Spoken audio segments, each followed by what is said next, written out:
Hey, my name is Chris Brennan, and you're listening to the Astrology Podcast. In this episode, I'm going to be talking with my friend Nick Dagan Best, who's joining me here in the studio in Denver, and we're going to talk about some miscellaneous astrological topics and just catch up over the next hour or two. So, hey, welcome. Thank you, Chris. Great to be here. Yeah, I'm excited to have you in the studio for the first time. This is actually the first time I've seen you since 2016, I believe, right? Yeah, the ESAR conference in LA. Right. The famous ESAR conference right before the 2016 presidential election, which didn't go so well, but it was otherwise an okay conference. And so you have actually been living in South Africa for like the past six years now. Yeah. Even by the time of that conference, I was already living there. Yeah. Right. But you and I go further back, or we go way back to 2005 or so. 2005, about March, as I recall. Right. And we met through MySpace. Like Patrick and I were talking last time. He was here last month. Right. We met through MySpace. Yeah. We all met pretty much at the same time. As I recall, I might have met you a week or two before Watson came along. But it was this sort of golden age of MySpace astrology.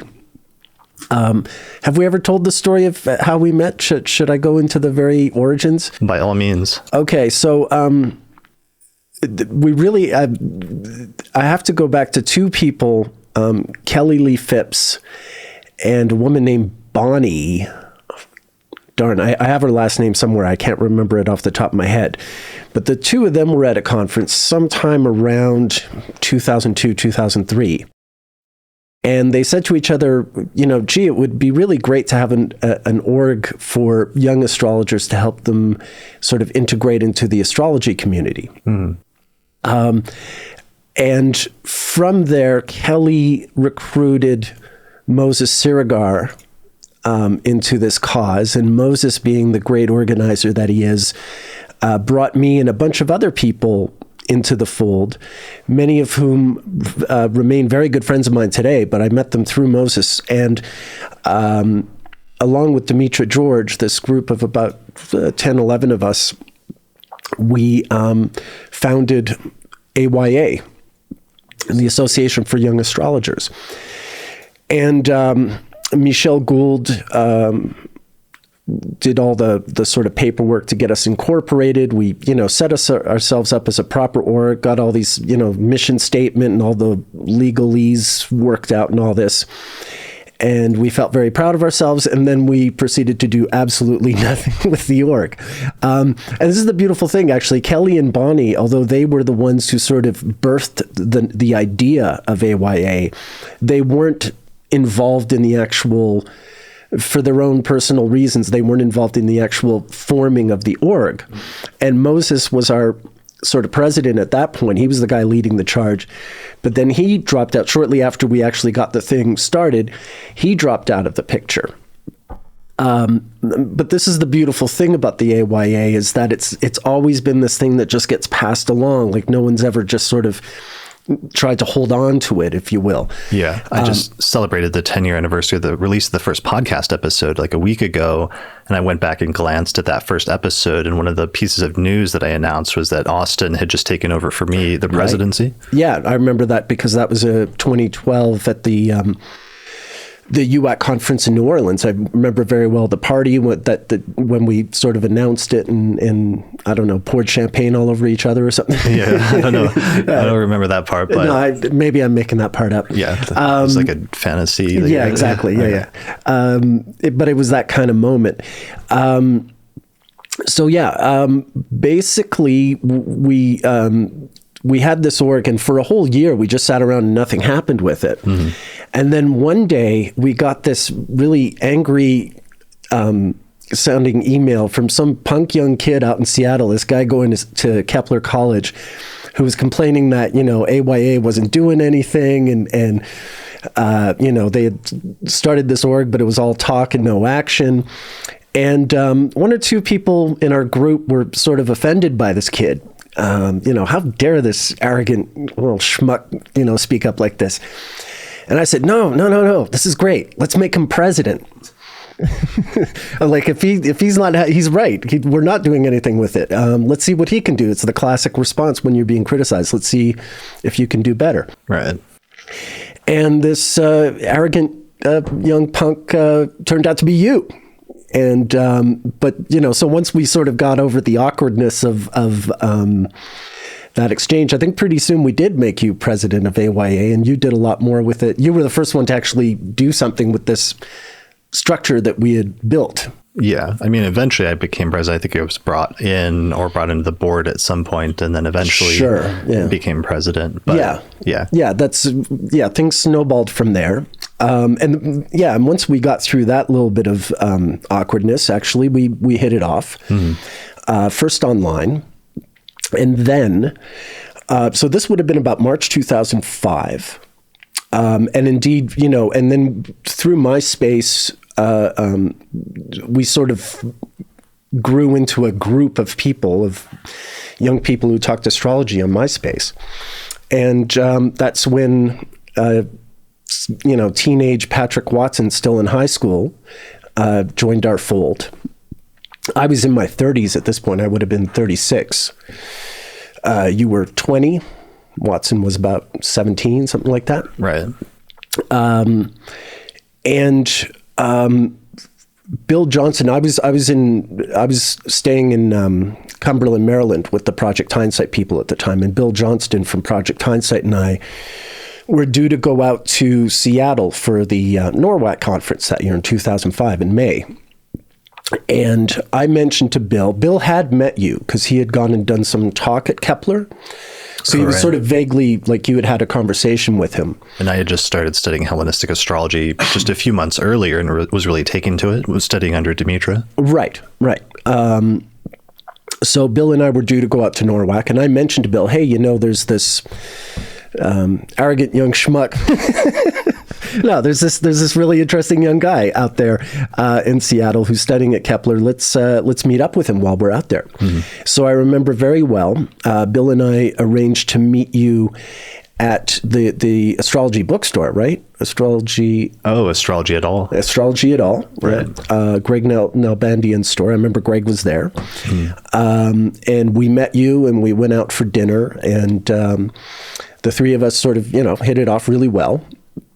And by the time that weekend was over, Bill had invited you to come stay with us in Cumberland. I think it was, I don't know if he invited me then, but you guys, I guess it was by the end of the conference, because then we went to the Northwest Astrology Conference. And then I remember hanging out with you guys all weekend. And then at the end of that, I was doing a delineation for somebody. I did actually Laura's daughter's birth chart, and I was applying some of these Hellenistic techniques that I'd been learning over the past several months to it. And Bill was standing behind me and saw, and I think it was after that at some point that he said they were building a library at Project Hindsight, and if I wanted to come help work on it, that I was invited. Right. My part in this was really just in sort of reconnecting you and Bill, like apart from the fact that you had met, just sort of drawing his attention to you. So this is the end of May, because NORWAC's always at the end of May. And we arranged to meet you at the ESAR conference, which was going to be in Chicago at the end of August that year. So Bill and I drove up from Cumberland. No, I think I met up with you. I came from Montreal.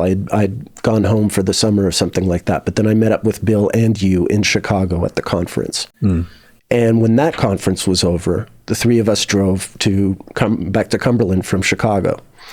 And that was the beginning of that. And for the next 2 years, you and I would basically be neighbors, and our friendship grew from there. And we did a lot of studying together and going out for Chinese food and things like that. Yeah. And a lot of like study sessions and applying techniques, and you were building your databases and stuff by that point, right? Like pretty extensively. Yep. And so that was that. You and I in 2007. For our own reasons, we both were ultimately compelled to leave Cumberland and return to our homes, but the friendship continued from there. You came back here to Denver. I went to Montreal. But we kept seeing each other all the time at conferences, and we maintained a pretty close bond through all that time. Yeah. I mean, I was looking back, celebrating the 10-year anniversary of the first episode of the podcast, and you were on like episode 3 of the podcast. Yeah. Right. Yeah, And as well as like episode 10 or something like that was the Uranus USA episode and the release of your book. And that's something I know we're going to talk about and return to today. But yeah, it's been wild. You were on a bunch of the early history of the podcast, like pretty early on. Yeah. I seem to remember I was probably on more than twice in those early days. Oh yeah. I mean, we've done like a Mars retrograde episode. We did a Venus retrograde episode. Right. We did a bunch of stuff. Yeah. Back in the early days when it was just an audio podcast. And So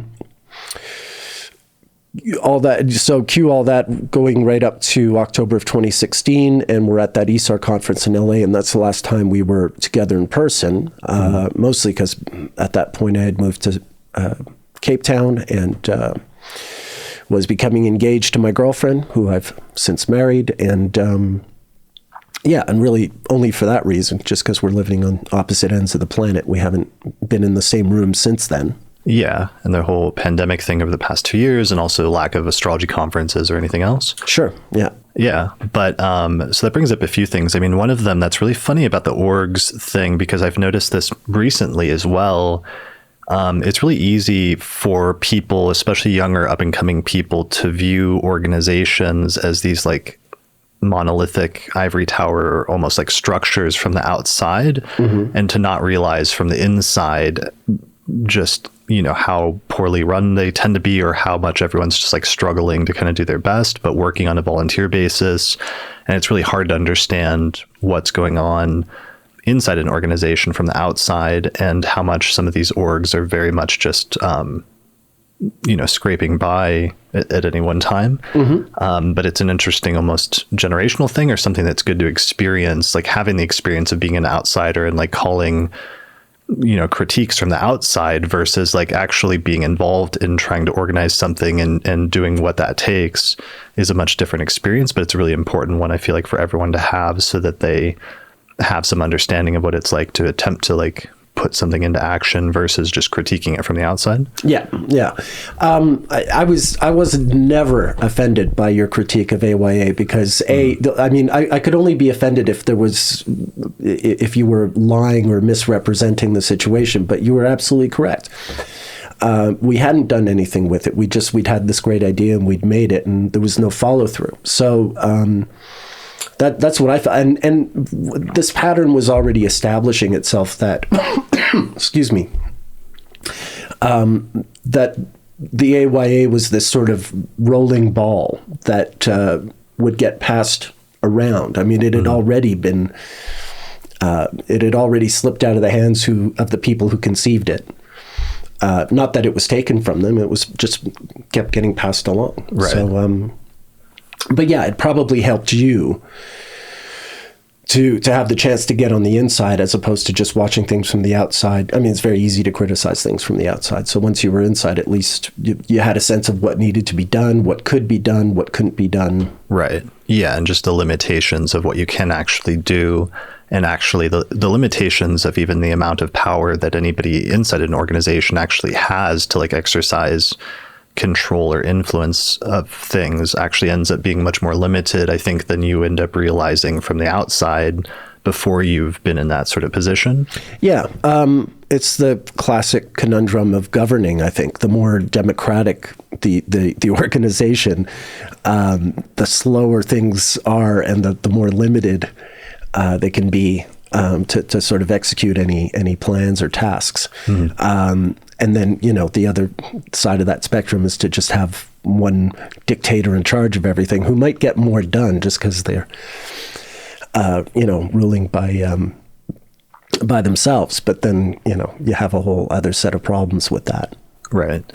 Yeah. Well, it's just funny to see other generations, because now, when I met you, I was the youngest astrologer, forever at conferences for like quite a while, for years. And then now there's Patrick and I were talking about how there's a whole generation under us that's like 10 or 15 years younger, since we're in our mid 30s at this point. And that was kind of your experience we were talking about yesterday with me, actually. Yeah, sure. I mean, I'm 16 years older than you. I'm 19 years older than Patrick. It wasn't a problem for us to become friends. We all became pretty close, but it is funny now to see you guys in your 30s, like the age I was, so you can sort of fathom the shoes I was wearing at the time.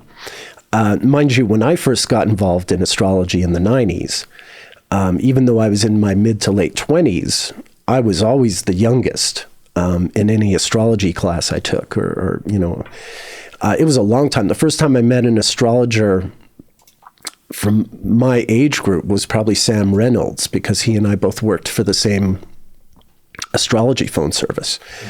So I met Sam before you, but everyone else was younger. I mean, even Moses is 6 years younger than me. Okay, Kelly was 3 years younger, which isn't that much, but Kelly Lee Phipps, the late great Kelly Lee Phipps, yeah. That took a long time. I mean, I was already, nearing 10 years of astrology study by the time I was meeting all of them and meeting you. So when did you start studying approximately? I read my first astrology book in January of 1995. Okay. So I was 26. Got it. So just pre-Saturn return? Yeah. It was a cold winter in Montreal, and I was just hanging out at home, reading a lot of books and not going out much. And my roommate had a friend who came over, and she was just talking about astrology. There had been all these, I had sort of friends of mine who had a sort of superficial interest in astrology. And then this friend of my roommates came over to my house, and she was talking about astrology. And I decided I wanted to read an astrology book. And really the only reason I did was so that I would know enough to tell my friends why they were being idiots for believing in all this nonsense. Mm-hmm. And this is actually a pretty common way for people to find their way into astrology. So, I came in as a total, even to call myself a skeptic would be mild. I mean, I thought it was silliness. And it wasn't until I started reading about it that I really understood, you don't just have a sun sign, you have a moon sign and a Mercury sign and all this stuff. Mm-hmm. And, as it happened, that first book I read had a little mini ephemeris in the back of it. Mm. And that was really the thing. The book itself didn't do too much for me. A lot of it had to do with like past lives and things like that. Concepts that still don't have much appeal for me. But it was the ephemeris and really sort of grasping this calendar / clock quality that astrology has. This just as a means of measuring time, that was very appealing to me. Before I got into astrology, I was always someone who had a real strong sense of chronology and the calendar. And, I was really into music. So if I knew the career of particular musicians I loved, I always understood yes, they made this record in 1964, or, so-and-so died in 1967, or whatever would happen in their lives. And I was very, very aware of chronology. And so that was the appeal for astrology to me. It was just a way to do what I was already doing, but have this really amazing, elaborate calendar system to follow.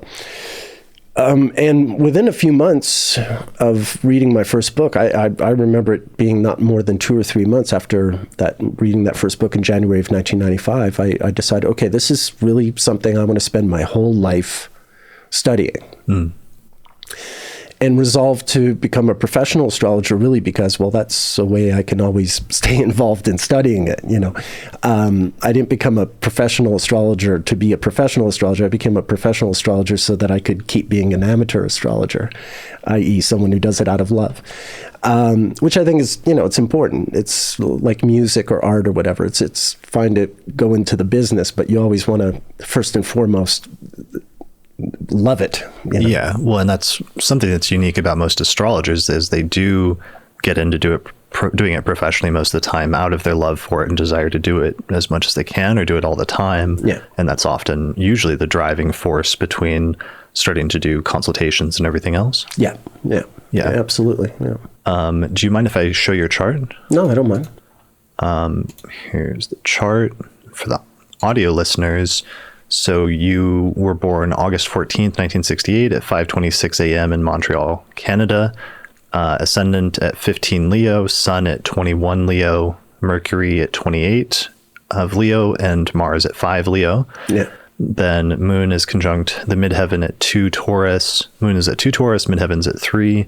Saturn at 25 Aries in the 9th whole sign house. Venus and Jupiter in Virgo at 6 and 10 degrees.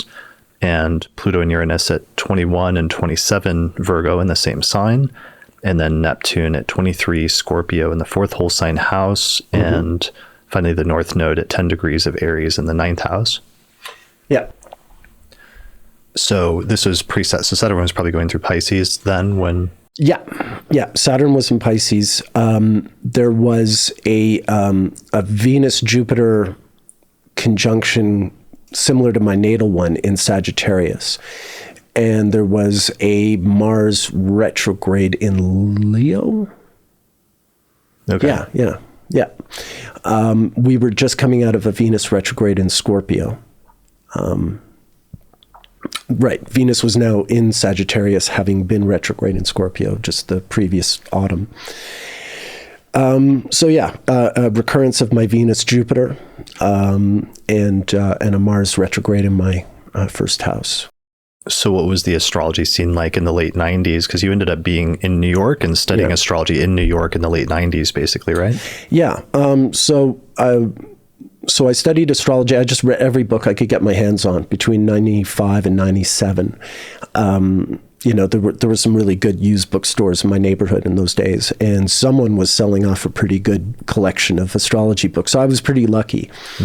I read a lot in those first 2 years.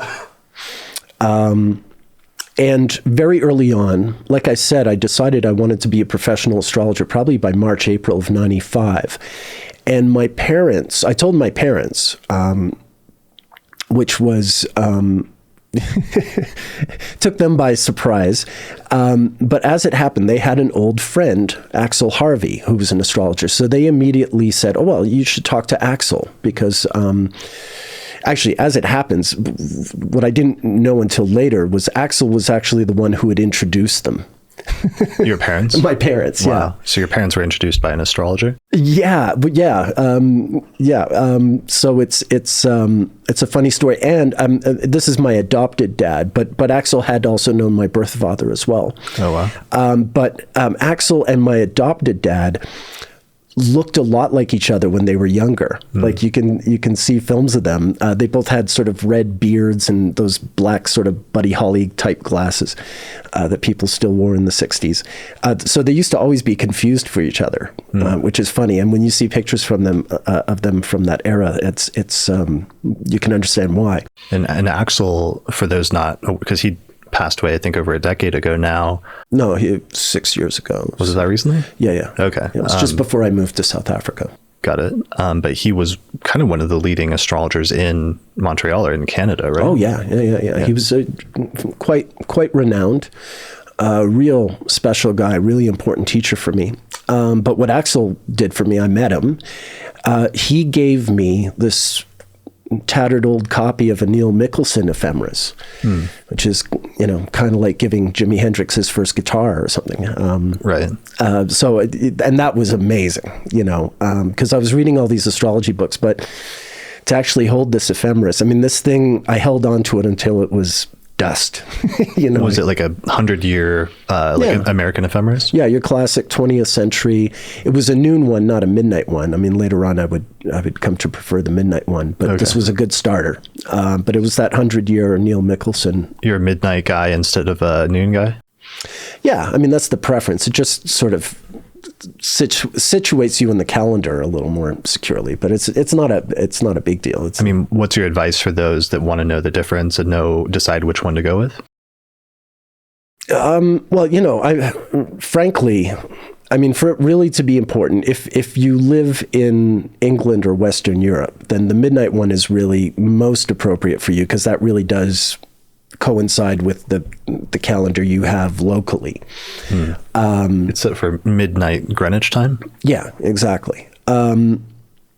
but either way, I mean, it's only important to a degree, like when I say I like the midnight one more, it's I could only have a noon ephemeris for the rest of my life and I'd be perfectly happy and productive. It's not that important. But if you live, let's say if you live in the central Eurasian plain, actually the noon ephemeris is maybe a little more appropriate for you, because then it becomes your kind of midnight ephemeris anyway. So yeah, we don't need to split hairs on that. Okay. But he gave me my first ephemeris, and it was one that I carried. It would come with me to New York, and it would sit in my bag, and I'd read it every chance I get. Every chance I got.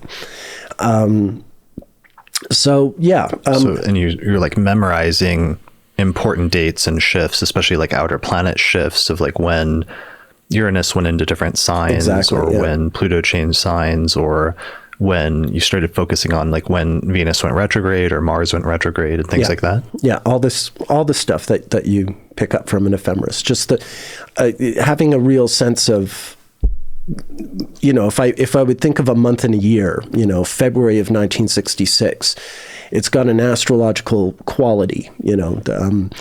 The respective planets can only do so much over the course of 1 month, but that their positions for that month really come to define it. So yeah, after 2 years, excuse me again.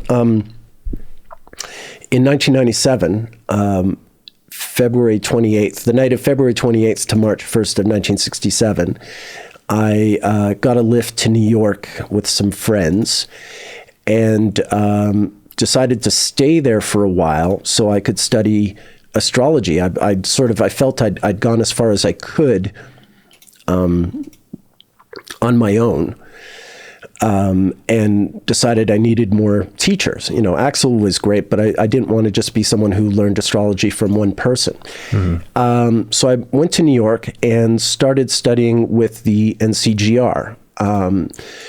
Now, this is not pre-internet, but internet in those days was, America Online dial-up. It wasn't the resource that we have today. Google didn't exist yet.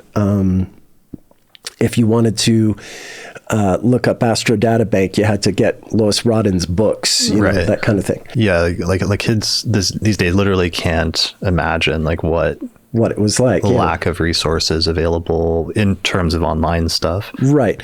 But New York was a real, paradise for an astrology student like me, because they had all these teachers. The teachers taught out of their homes usually, or their offices. But I could study all these different sort of facets of astrology if I wanted to learn Uranian or medieval or horary, whatever sort of little niche of astrology that I was interested in one given, how astrology students are. It's part of the joy is sort of bouncing around from style to style until you really find your way. Yeah. So I had all these amazing teachers, really great teachers, each of whom taught me a lot. And so I spent 3 years in New York studying with all these different teachers and gradually coming into my own. I was realizing recently that it's kind of like art, where I was like taking up painting recently with like oil pastels, but it's interesting seeing all the different mediums in which you can practice art. And maybe like early on trying out a bunch of different ones and then eventually finding one that really speaks to you that you want to specialize in and go deep in. Yeah. And it's like astrology is very much like that, like having a wide exposure early on, but then eventually picking something you really want to focus on. Yeah, absolutely. It's a lot like that. Yeah. I was reading a few biographies about Vincent van Gogh not long ago. And, his process was kind of like that. He didn't just sort of emerge fully formed. He went through a lot of different phases and experimented with different styles and had, or Picasso, later on had the same kind of deal before he really sort of became the Picasso we think of, There's a lot of picking up hats, trying them on, seeing what they look like, putting them down, trying on something else. Yeah. As well as like practice and dedication to continuing to refine one's skills and like push oneself to get better and better by doing it over and over again. Yeah. Really keeping the the door of curiosity wide open, and allowing yourself to receive whatever's sort of coming your way, and to walk through whatever passageway is inviting you at a given time. But also getting like that 10,000 hours in of just, if you do anything for like 10,000 hours, you're going to get good at it just through process of repetition and trial and error and learning from your mistakes. Because sometimes people have this false conceptualization that everybody who is really good at something like started good at it and was just immediately gifted at that thing. And while sometimes that does happen I think to some degree, to some extent, there's certainly like, inborn skill. But there are still people, I think, like Van Gogh, that spend a lot of time refining their skills and learning and getting better and eventually achieving mastery through repetition and through practice. Yeah. I mean, even a prodigy like Mozart, still had to go through a whole growth process, even though he had this innate talent. And really, I think, part of what it means to be talented is to just have the drive to keep putting in those hours. That's, it's not just a matter of being born a prodigy, because that's going to be useless if it's not followed through with work. Right. Or like, chess champions, like, Bobby Fischer or, the Russian who I'm spacing, who actually have a birth time of, who beat Kasparov, who was amazing, and also even more recently like Magnus Carlsen, but just people that clearly from a very young age do display skill and some sort of talent or some sort of gift, but also like work very hard to get to the top of the field at the same time. Yeah, exactly. Bobby Fischer was a child prodigy, but again, he spent all those hours playing chess, all those years playing chess. So it's not just having the talent itself isn't enough. And in fact, part of having the talent is just the will to sit there and play a million games of chess, Yeah. So what is the equivalent to that for astrologers? It's basically like looking at charts, researching biographies, but then also sitting down and doing consultations. Yeah. All that stuff. As far as research goes, for me, it certainly meant reading a lot of history books and biographies.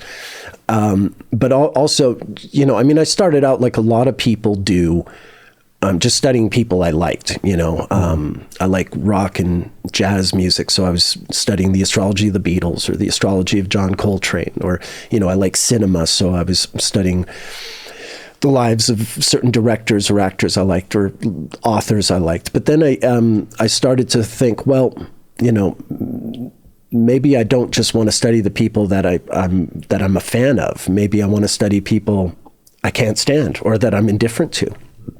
And I also started branching out into studying political history. And so, there's far more politicians that I don't like than the ones I do, but that was sort of beside the point. I wanted to be able to, my premise ultimately became, I wanted to know the astrology behind anything I knew about the world. Any piece of knowledge I had about life and human history. I wanted to understand the astrology behind it, which is a pretty big tent to sit in. But I kept expanding my horizons and tried very hard to break out of whatever comfort zone became too comfortable. Yeah, that's becoming an interesting discussion today, because I think all astrologers have that impulse of something happens in the news, like wanting to look at the charts, if you can look at the charts involved and like try to understand it from the astrological vantage point, like, no matter whether it's something really positive or whether it's something very negative and stuff. But now there's starting to become interesting discussions in the community or attention sometimes about discussing like tragedies and things like that. And like how soon is too soon, or is it appropriate to like comment and things like that on social media when something tragic happens. And it's been interesting seeing some of that dialogue in the community recently. Yeah, which I'm really happy to see, because it has bothered me sometimes that it's not that certainly like all the tragedies of human life can and should be studied by astrologers. But I like to wait for the bodies to get cold, so to speak. I think, things like mass murders, political assassinations, anything like that, any kind of tragic event is worth studying. But, maybe give it a little bit of time. You have all the time in the world to study these things. So, right. Because I think you said you don't like the sort of like ambulance chaser type energy that sometimes comes with that. Yeah. Like I don't want to sound too cynical or like I think I know what people are thinking, but it does give the impression that people want to write about sort of fresh news because they'll get more clicks, which is, understandable. We're all, sort of competing for a certain amount of attention, but I think it's, you're standing on an ethical, shake your ethical ground when you do that. I think it's,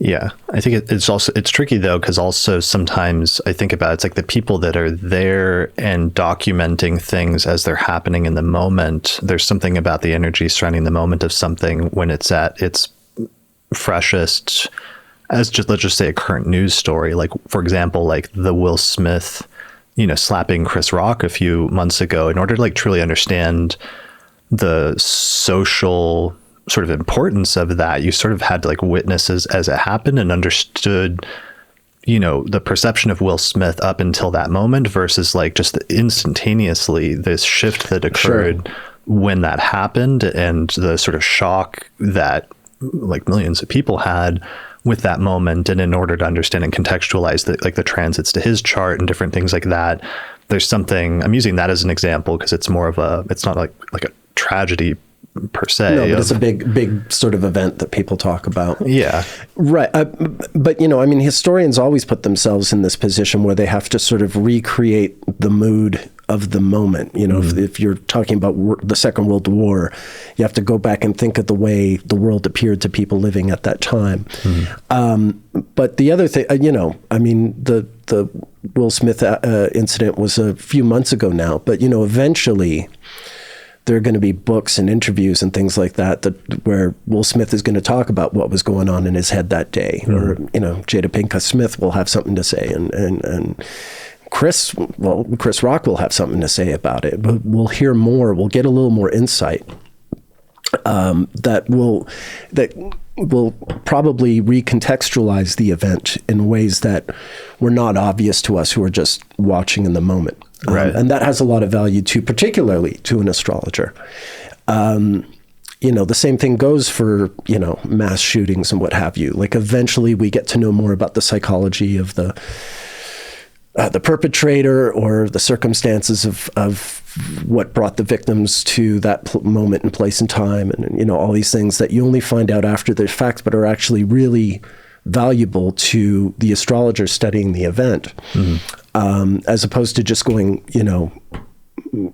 being sort of trying to be like the astrological CNN, just cover the breaking news of the moment. That's actually, how CNN is recently, they've resolved to minimize when they call an event breaking news. Oh, have they? Okay. Yeah. They've, they did just now today, the former prime minister of Japan's been assassinated, and that was legit breaking news. But, that's kind of the thing is you get the feeling that these astrologers who want to write about a really fresh tragedy, they're doing the same thing that CNN is always doing with a breaking news, kind of headline, like get that sort of fresh, get those clicks, get the, satisfy the advertisers, so to speak.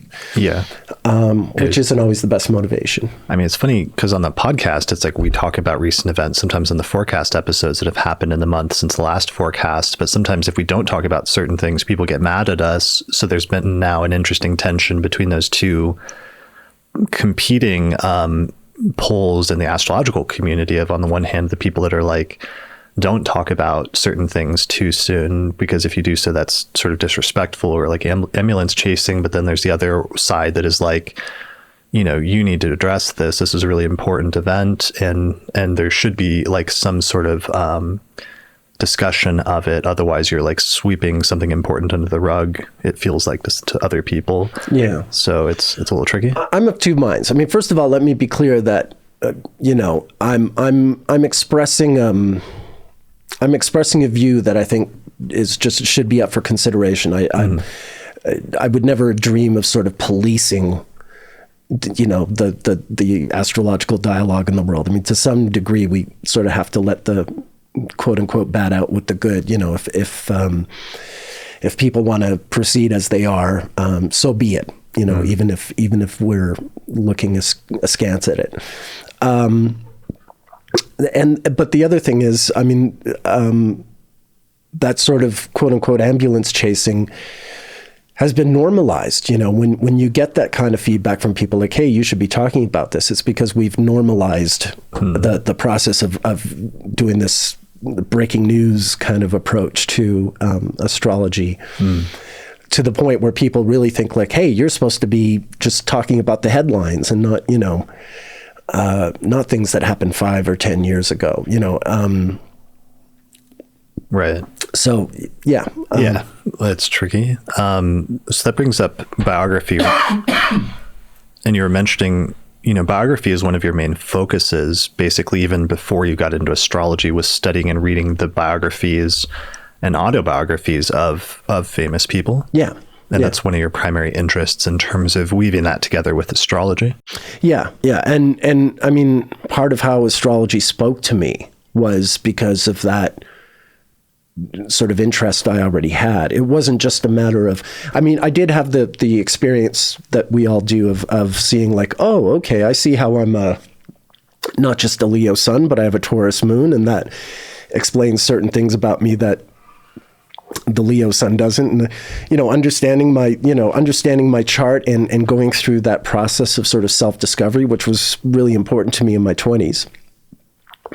But that only went so far. I was also, because I knew the sort of the chronologies of so many different lives that I had read about, I could understand the transits that followed people through their experiences. The authors and filmmakers and musicians that I was interested in, I could understand, oh yes, they released this album that was, critically panned and they were depressed and they had that Saturn transit. Oh, that makes sense. So they got a divorce, or this was the moment when they became world famous and everything was going well for them, or whatever happened to be the thing. Right. So that is part of how astrology revealed itself to me, and how I made the Damascus road to Damascus, I forget what they call it, sort of turnaround, going from being very hostile to astrology to suddenly being a full-on convert. Right. And you saw the light like Constantine. Yes. That's what you're talking about. Except it was like a birth chart, and glowing in the sky. Yeah. That brings up one of the points you were just talking about, but it was how one of the issues with using the charts of people like celebrities and current events is that their lives aren't over yet and their stories are still being written. And that's been a really interesting thing for me over the past decade with, different celebrities I used as chart examples, either in my book or in my courses and some of the lectures that I recorded, let's say 10 years ago, or recorded in, around 2014, 2015 for my Hellenistic course.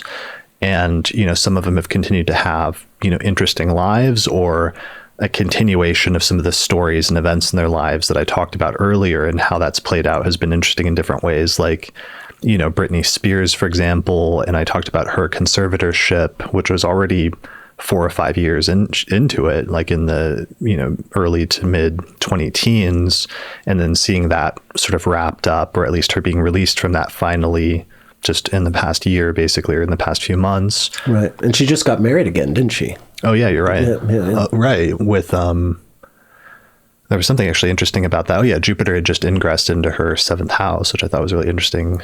Right. Sort of like manifestation. She's Libra rising and Jupiter went into Aries and she got married. So it's like her, or, George Lucas, of course, and like selling the Star Wars franchise, and then having the new trilogy come out and his lack of involvement in that, or various other celebrities? Yeah.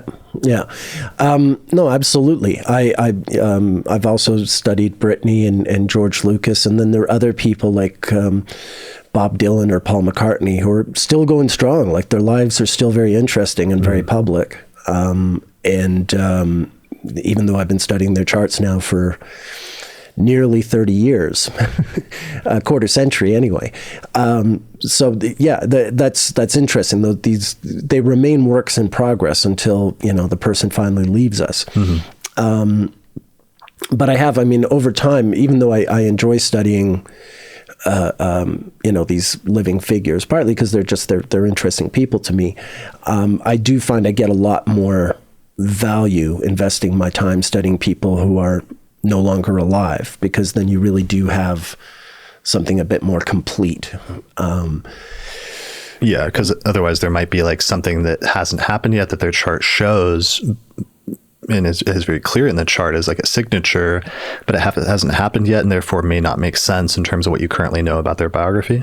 Just for learning purposes, I just find I get it's an investment in time. I guess the further I go, the more I have to think about it in terms of how much time am I going to spend studying this person or that person. And ultimately, I found that for it really to be worth my while, in a sort of neutral sense, not because, I'm a bigger fan of, say, Paul McCartney or Bob Dylan than I am of many other people, but I might, I've gotten a lot more out of studying, say, Richard Nixon, who I happen to admire a lot less than the people I'm mentioning, but he's a really excellent subject to study. Right. And it doesn't matter. I don't need to be, a Republican in order to appreciate that fact. People who live long lives. I remember you and I were talking not long ago about Kurt Cobain, which is all well and good. I'm a huge fan, but all these guys, Jimi Hendrix and people who only lived to 27, I've studied them all, huge fan of them. But frankly, for just the purpose of studying astrology, I find I don't get as much studying the life of someone that only went to 27 as I do the lives of people who live to be 60 or older. It's just, you get that much more of a chance to watch all the planets spin around over the course of their lives, and there's just more ups and downs. You get more for your investment, your time investment.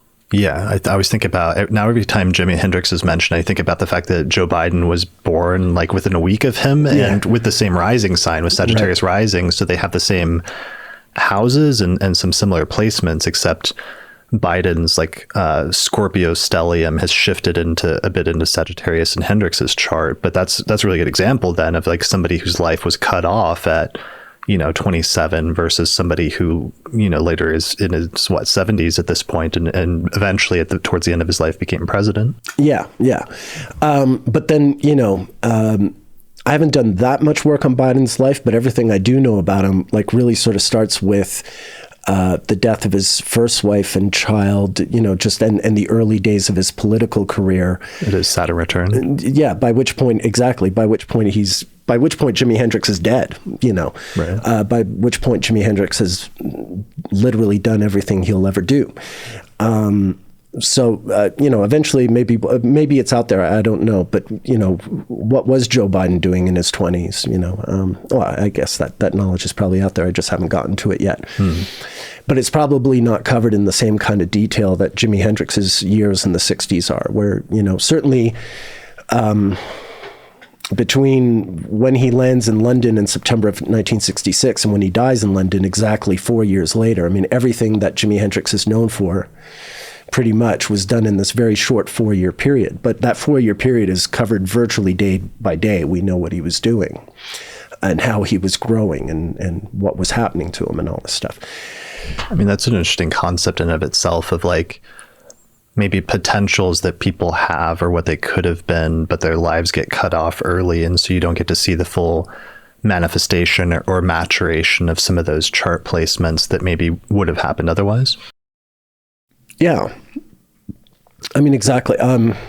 You know, I mean, it's hard enough. I mean, someone like Jimmy, you know, I mean, it just breaks my heart all the time. I always think, just as a music fan, like, wow, what would he have done if he could have been with us right up to now, you know? Maybe he'd be president by now. Right. Couldn't do any worse. But yeah, he'd be great. But yeah, I mean, that always hits you. But indeed, like, just, you know, since none of that potential is realized, it's all speculation anyway. Right. Yeah.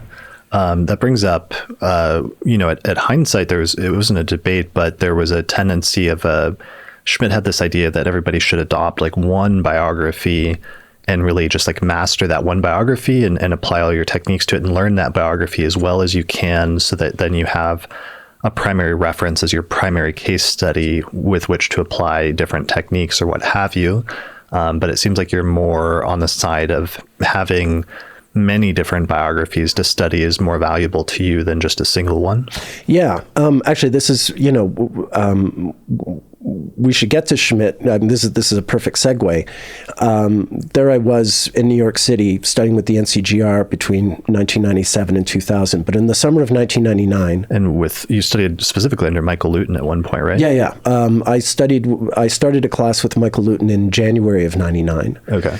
And that carried right through until the spring of 2000, as I recall. Because you should tell a little bit more about just what the scene was like to set the stage before we go into your exposure to Project Hindsight and stuff. Just like so it's like libraries, a lot of great libraries there. The NCGR was probably the main organization and certainly the main game in town in terms of New York, right? Yeah. The National Council for Geocosmic Research. That's right. They had their certification exams. I was doing those. I did my level 1 in 97, my level 2 in 98, my level 3 in 99. And that was like that was considered like a good course back then? Oh, it was an excellent course. Yeah. Okay. Yeah. And I learned a lot doing the exams, you know. For instance, learned how to cast a chart by hand for the exams. You know, we were already, astro.com existed, you know, so you could go online and cast a chart, but it was really worthwhile learning the process of how to calculate a chart by hand. You used like a sundial and you went outside and everything? No, but for the kids, like to explain. No, it was we were using a scientific calculator. Is that like a cell phone, mobile phone, or something? It looks like one. Okay. Yes. But why didn't you just use your iPhone or something? Yeah, I know. Okay. The first time I ever saw a cell phone, apart from like, you know, those giant ones like you see in Michael Douglas in Wall Street, you know, holding, right, would be around 99, 2000, the little sort of Nokia flip phones, or Blackberries, I guess, were actually big also, you know. A little later on. Yeah, I guess, do you have like a pager or something like that? I do remember seeing like some History Channel documentaries or like other documentaries you can find sometimes on YouTube from like the 90s, and you see these hilarious, you know, like Rob Hand with this old dot matrix printer, and it's just like printing out a chart, but it's taking like hours and hours just to print like one chart. Even that's a little before my time. A little earlier, okay. A little earlier, but that still kind of existed, certainly. But we had, we were a little ahead of the game at that point. Yeah. But yeah, Michael Luton's class was really I mean, Michael Luton taught me how to be a consulting astrologer. I learned a lot of astrology from him, but more than anything, I learned how to be an astrologer, how to be a professional astrologer. You know, my ethics trainings and things like that, things that really came in handy in terms of, you know, not just being good at reading charts, but how to be useful, you know, how to actually help people. Right, because he had not harm them. He had a major like incident with that where he, doing astrology, did a consultation for somebody, and then somebody, some bad thing happened later to that person, and Michael really, that hit him in a really striking way, and he decided he wanted to learn psychology and counseling in order to be better in terms of doing consultations, or that's part of his like mythos. Yeah. I mean, there is a lot of responsibility. There's a lot of power, you know. Ironically, whether you're good at it or not, you know, just the power of suggestion. It could be very easy to, you know, harm someone in some way without understanding it. If you don't have the kind of training you need, a certain approach to the job and an end goal. You're there to help someone, and if you're not helping them, there's no point in doing it. Right. And that's really important, because sometimes some astrologers might get in the wrong headspace of that their goal is just to like show off or like demonstrate their predictive abilities or something like that. And that's not necessarily where the focus should be. No. Yeah. That's the last thing. I mean, if you want to dazzle your astrologer friends, then you can, there are other ways to go about it. But working with live subjects who are, in the midst of their lives and are trying to sort their things out, you're there to help them and not to be impressive. And it doesn't necessarily, in a consultation, you may or may not be called upon to sort of forecast something, but that's not the end game. You're not there to just sort of read someone's future, or tell them what you think their future is going to be. If anything, you're more of a navigator. You're not driving the train. Something I was thinking of recently that's so radically different now compared to back then is in terms of like understanding what the astrological community was and what the sort of curriculum was, is like everybody had like the same 5 or 10 books in their library back in the like late 90s and early 2000s. Like there were certain books like Planets in Transit, for example. It's like everybody had Planets in Transit. Yeah. Everybody had a copy of the Ephemeris. Everybody probably had like at least one Liz Green book. There were certain like standards in terms of late 20th century astrology that everyone was like more or less on the same page, and led to a lot of, or at least somewhat more consistency and coherency in terms of where most astrologers were at that point, and what their practice or what the technical approach to astrology looked like for the most part. More people being on the same page, or almost being more monocultural almost, compared to now, where there's so many more resources and so many more ways to learn astrology that things are a lot more diverse and a lot more all over the place in some ways. Yeah. It was starting to fragment right as I was getting into it, but just starting. You're right. I don't think I'd ever met an astrologer who hadn't read Planets in Transit. Saturn, A New Look at an Old Devil by Liz Green was definitely a big one. Were the others like Oken's Complete Astrology? Sure, Oken's Complete Astrology. Yeah. Noel Teal's books were a pretty big deal. There was another one on the tip of my tongue just now. Oh, of course, Parker's Astrology, Derek and Julia Parker.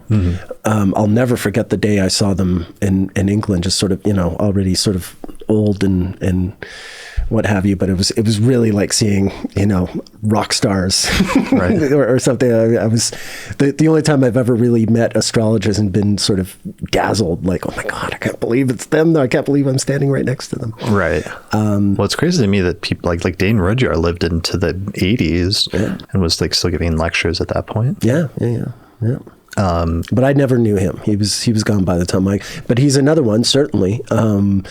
Particularly in my days in Montreal, when I was buying all those used astrology books, a good number of them were Dane Rudyard books. Yeah. Of course, he'd actually lived in Montreal at one point, so that made him a bit of a local hero in a sense. Yeah, so that was another one that everybody read, was at least some Dane Rudyard books. Absolutely. That was just... what about one of my first books was The Astrologer's Handbook by Sequoian and Acker. Do you think that was like up there with standard astrology books? It's in that group of books we're talking about. Maybe not quite the Rob Hand, Liz Green level, but it was a pretty common book. I certainly saw it around a lot, had a copy, and Michael Luton's library. He has his office on Fifth Avenue in New York, housed the Joanna Shannon Library, the local NCGR library, and that was amazing to have at that stage of my study. Something I could borrow books and take them home and read them, and just an amazing collection. Yeah, because most people don't have that and don't have access to a very good astrological library pretty much at any time, because most libraries, even if you have a local library, is not going to have normally like a super amazing collection of astrology books. But having an actual dedicated astrology library from an organization would be a great resource. Yeah. I mean, since then I've been blessed. Number one, I've sort of inherited Axel Harvey's library, which is sitting in boxes in a storage space in Montreal right now. But at some point, I want to make it available to Canadian astrologers or anyone coming to visit. And then back home in South Africa, we're housing the local Cape Astrology Association's library, which is also quite impressive collection. Mm-hmm. And because these books are, that I happen to be connected to these two libraries, it's something that I really want to be able to share with astrology students as time goes. I just got to get to the point where I can do that. Mm-hmm.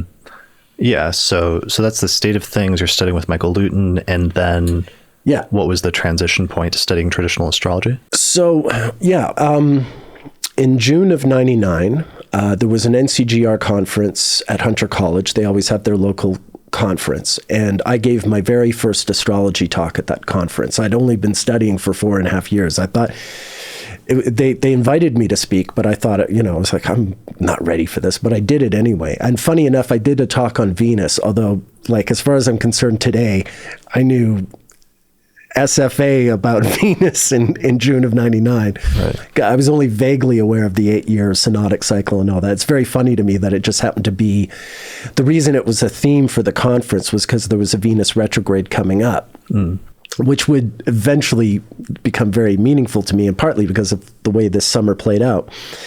So that, as I recall, was June 6, '99. I remember it being like 6/6/99. And then a week or two later, there was a conference in Williamsburg, Virginia for astrocartography, which I was very interested in. Arlene Nymark was having this, she organized this conference. So I drove down to Williamsburg with two fellow New York astrologers, one who I knew, one woman who was in my astrology class, and then another woman who was a student of Arlene's from another class, but she sort of said, hey, would you give this woman a ride? This was a woman named Darcy Woodall. And so the three of us drove down to Williamsburg.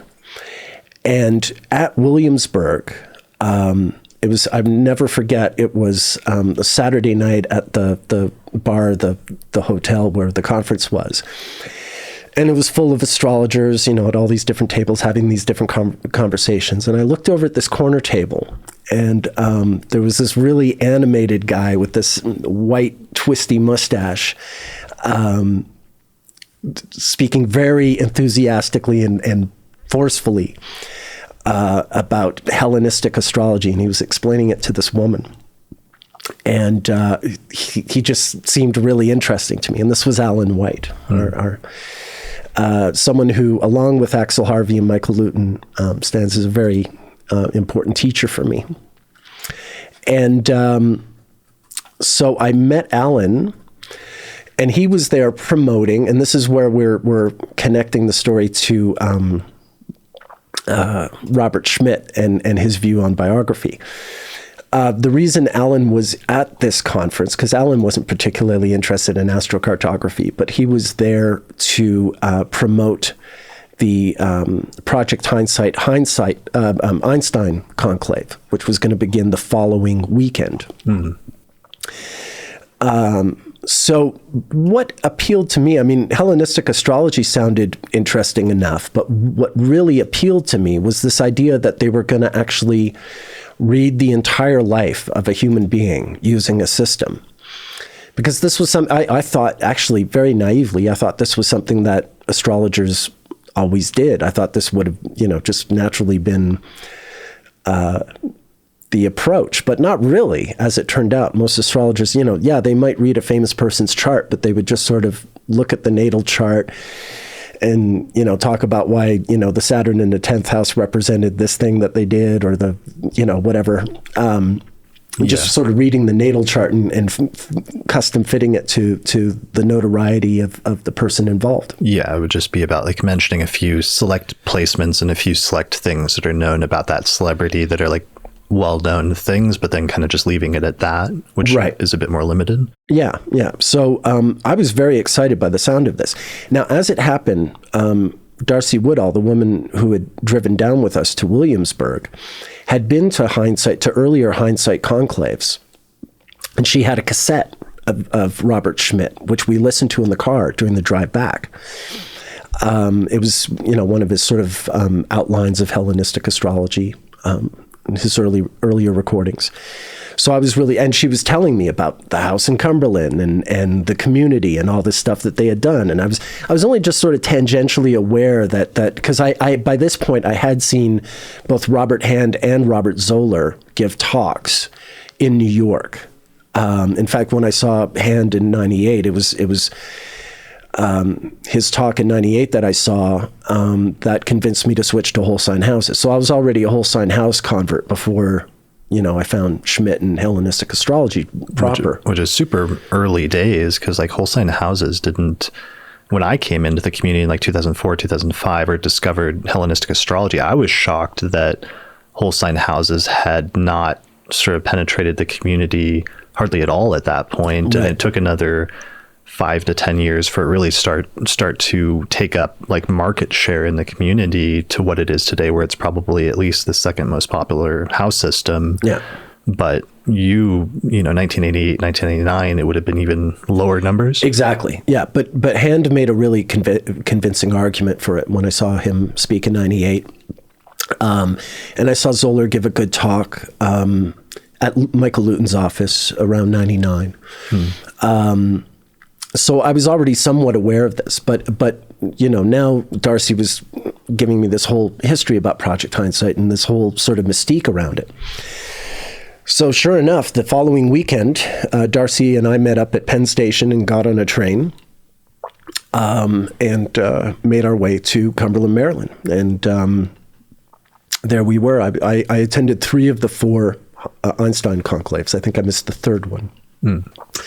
There was the Einstein intensives is what they're called. The Einstein intensives, and the idea was to read Albert Einstein's entire life, from birth to death, using the Hellenistic system. And it was a really amazing learning experience, and also just a bonding experience, because what I felt getting to know Alan, getting to know Robert, and other people in the group, because there were some amazing people, who attended these things.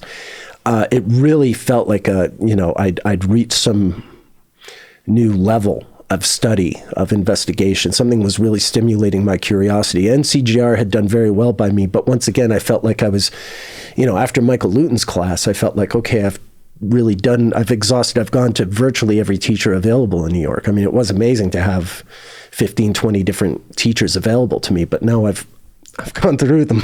I need something else.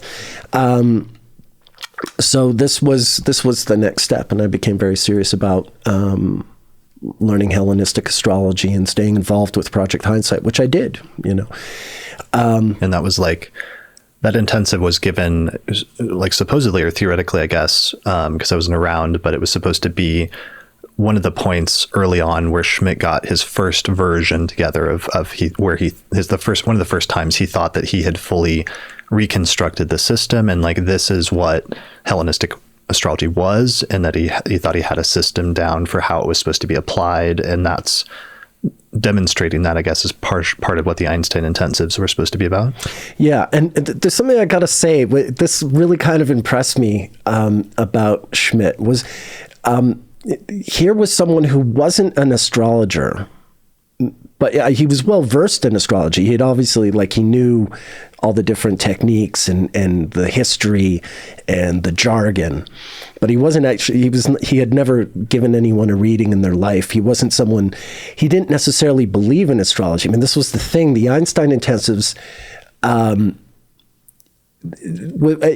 was actually watching him become convinced himself of astrology because the intensives were going so well. Right. Because the techniques were working and describing Einstein's life. Right. Because for him, this had been sort of an intellectual exercise. You know, he was a lot more serious about translating Greek text than he was about astrology in itself, in its own right. Yeah, that's such a hard thing to describe about Schmidt and about Schmidt's biography is the almost reluctant astrologer that he became, but just that for so long he wasn't an astrologer, and that wasn't how he conceptualized himself. And that period in 99 is really where it changed. Like it started to change. Yeah, where it started like that, you know, so that was happening before my eyes, which was really intriguing.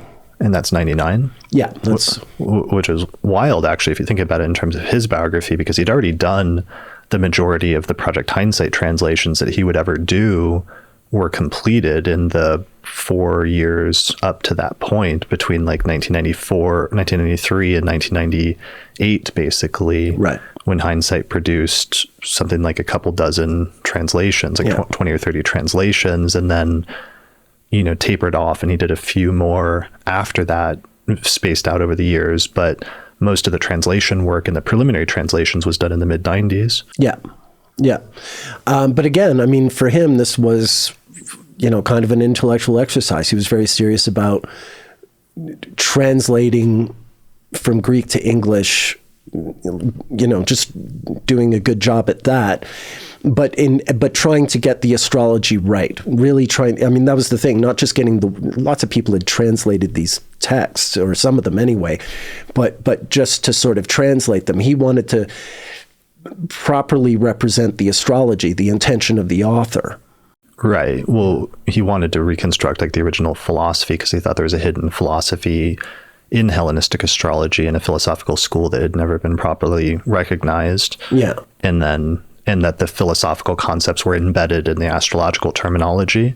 Right. Yeah. So, So anyways, you started to apply that. You were really impressed by the Einstein intensives, started getting into Hellenistic astrology, and then also started getting into one of the things that they had rediscovered was the use of planetary periods and synodic cycles, like the 8-year period of Venus or the 15-year period of Mars. And that's something that you ended up like latching on to as an interesting piece of astrology to specialize in. Yeah. I mean, what I brought to by the time I got to Project Hindsight, I had already, I got my first copy of Solar Fire version 4, if you can imagine, in the spring of 99. So a few months earlier. Mm-hmm. So I was just starting to build my database, and I was starting off again with the people I was interested in, the Beatles, John Coltrane, different jazz and rock musicians and filmmakers and stuff. Mm-hmm.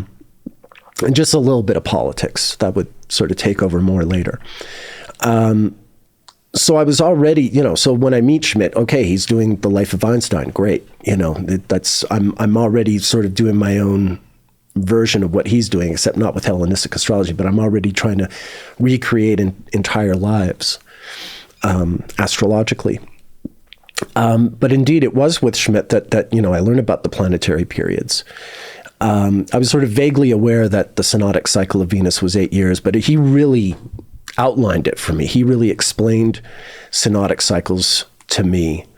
For his part, he was just trying to explain why planetary periods, what the rationale was behind them. But for me, it was just something that sort of took on a life of its own. Right, because most of the Time Lord systems are based on planetary periods one way or another. A lot of them are. Yeah.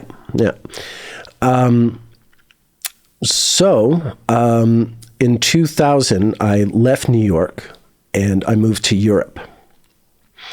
At first, I lived in the Netherlands. I'd had a girlfriend in New York, and she was Dutch, and she was going back to the Netherlands, and I followed her back because I felt I was really sort of done with New York. I'd exhausted what I could do there. So I lived in the Netherlands, and my plan then, this is now the summer and autumn of 2000, there was a new website out called stariq.com. being run by these two guys out in Seattle, Jeff Jower and Rick Levine.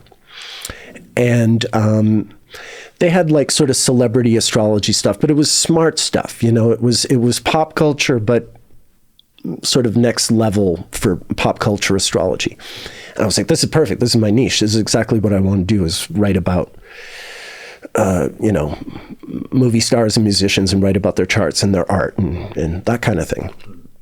And here I was about to move to Europe, where I don't have like a work visa or anything. So I'm like, great, I can have this job. You know, I'm a Canadian living in Europe. I can write for an American company, and they can send checks to my Canadian bank account, and I can actually try to survive. And it was a pretty solid plan. I wrote some good articles. My first one was about Salma Hayek playing Frida Kahlo before the movie came out. Just sort of like her plan to do it and why it was important for her to do it. And both Salma Hayek and Frida Kahlo had Saturn in Pisces. So, you know, I was writing about the fact that there was this link between the two of them. And from there, I was writing about, you know, Philip Seymour Hoffman and Christina Ricci, Beck, you know, just Ridley Scott, you know, different people who interested me, who were sort of in the news at the time. And that was really fun. And that lasted up until the spring of 2001, when the famous .com bubble burst. And this changed everything, because suddenly Star IQ couldn't afford to pay me anymore to write articles. This changed a lot for Rick and Jeff and what they went on to do from there. Right, because they talk about Star IQ as like this thing that almost took off and like almost became this huge website, but then the .com bubble burst and the bottom just dropped out of it. Exactly. And I would have been, you know, I was writing maybe 2-3 articles a month, maybe 1 or 2 articles a month, I forget. Between October of 2000 and April of 2001, you know, so I wrote like 9 or 10 articles in that time, and I would have kept going, and I was good at it, you know. Anytime these days that I start to, you know, doubt my writing skills, I go back and read that stuff, and I'm like, oh yeah, I know how to write. Okay, I'm okay. I just got to get myself in that headspace again. So that was, you know, the .com bubble, losing Star IQ was a blow to me, because suddenly I'm living in Europe and I don't have an income stream. And it was a bit of a struggle for a couple of months. And then in September of 2001, I heard the AA, the Astrology Association in Great Britain, was having a conference in Cirencester. So in early September 2001, I took a ferry over to England. I flew. I'm sorry. I flew that time. I flew to London and then took a bus to Cirencester and attended this conference. And while I was at the conference, there was a table there, an information table for this company called Astro Live Link. It was an astrology phone service. So these are the days of the famous psychic hotlines. You know, there were a lot of them in New York. Miss Cleo and stuff like that. Miss Cleo, that kind of thing. Yeah. But Astro Live Link was like, you know, such a phone service where people could call up, you know, and be charged by the minute to get advice. But it was expressly just for astrology, done by astrologers. So I felt That's such a late 90s, like early 2000s thing. Exactly. Like a call in, like a psychic service. Yeah. So I thought, okay, perfect. Like I never wanted to work for a Miss Cleo type thing, because I, you know, had pretensions to having integrity. You know, I wanted to be able to sort of look at myself in the mirror, so to speak, which is important to a Leo. But this was something like, oh yeah, you know, I can do this because I'm not misrepresenting who I am and what I do, and you know.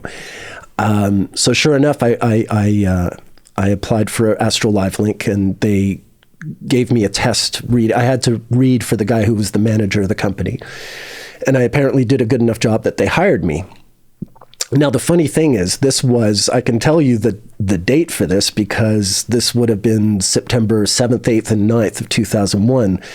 This was the weekend before 9/11. In fact, I'll never forget, one of the people I met at the conference in Cirencester was Greg Bogart, an astrologer, an American astrologer who I think lives in California. But I remember, you know, I met him and we, you know, had a nice little chat. And when 9/11 happened, I remember I knew like, oh, he's someone I know is supposed to be flying back to California today. And I remember sending him an email like, Greg, are you okay? Kind of thing. And all that craziness of 9/11, which I saw happen from, our little TV in the Netherlands. I was back in the Netherlands after the conference was over. So there I was. I had so 9/11's happening and the world is changing in all those ways. But now I have a new job, which is reading for this phone service. And this was a job I would keep for quite a while. I was with them for a good 7-8 years. Yeah. And one of the things that's cool about that, and also contrast with the past 2 years of you, is like with Astro Live Link, people would call you up and right away, you would ask for their birth data, and it was the no prep. You had to perfect the no prep consultation, right? Which is a very kind of tricky thing and scary thing to do. Yeah. That's, thankfully this helped me develop a skill set that I was already working on, but it really helped me perfect it, which was, getting to know the ephemeris so well that you had it in your head, that you put up a chart and you already had an idea of how a person's secondary progressions were going to go. You had an idea of how the transits were affecting their chart. You could do, the preparation that an astrologer typically does. You would have to be able to do it within a few seconds, whereas like really reasonably for any, functional adult human being, it's not unheard of to take half an hour to an hour or several hours. So like memorizing, like, that Saturn was in Pisces in like X number of years in the 90s. And therefore that it would have been transiting like this sector of their chart, and being able to like remember and pull that up in your mind instead of like, having to, type up the chart or look it up in a book or something like that. Yeah. I had a computer, and that, as soon as I picked up the phone, I would get the person's birth data, I'd enter it in, and I'd look at the chart. But yeah, this was a phone service. I believe the people were paying like £3 a minute. Wow. Okay. And I got, I think, half of that. But that's a lot of money for minute by minute, Right. And so what's the average like length of a consultation like that? There was a law in Britain, which I actually have fully agreed with, that after 20 minutes, the call was automatically ended. Oh, wow. Yeah. Like, so you had the person did have the option to call you back, but the idea was that you couldn't just sort of exploit them and drag it out and keep them paying, which I was grateful to have that those parameters, those boundaries. That's wild constraints though, of like literally no prep, like get their birth data at the beginning, enter it in, like go, and then you have 20 minutes to do a reading. Yeah. Okay. So it's like and it's like a lot of things, like of course, I was like I said, I'm a musician and a big music fan. So I thought of it being like a jazz musician, not that I've ever been the caliber of a jazz musician, but I know jazz well enough that, jazz, the whole idea of being a jazz musician is being able to play anything at any time in the moment without any prep. Back in the 90s, I used to be a busboy at a jazz club in Montreal, and I would literally see like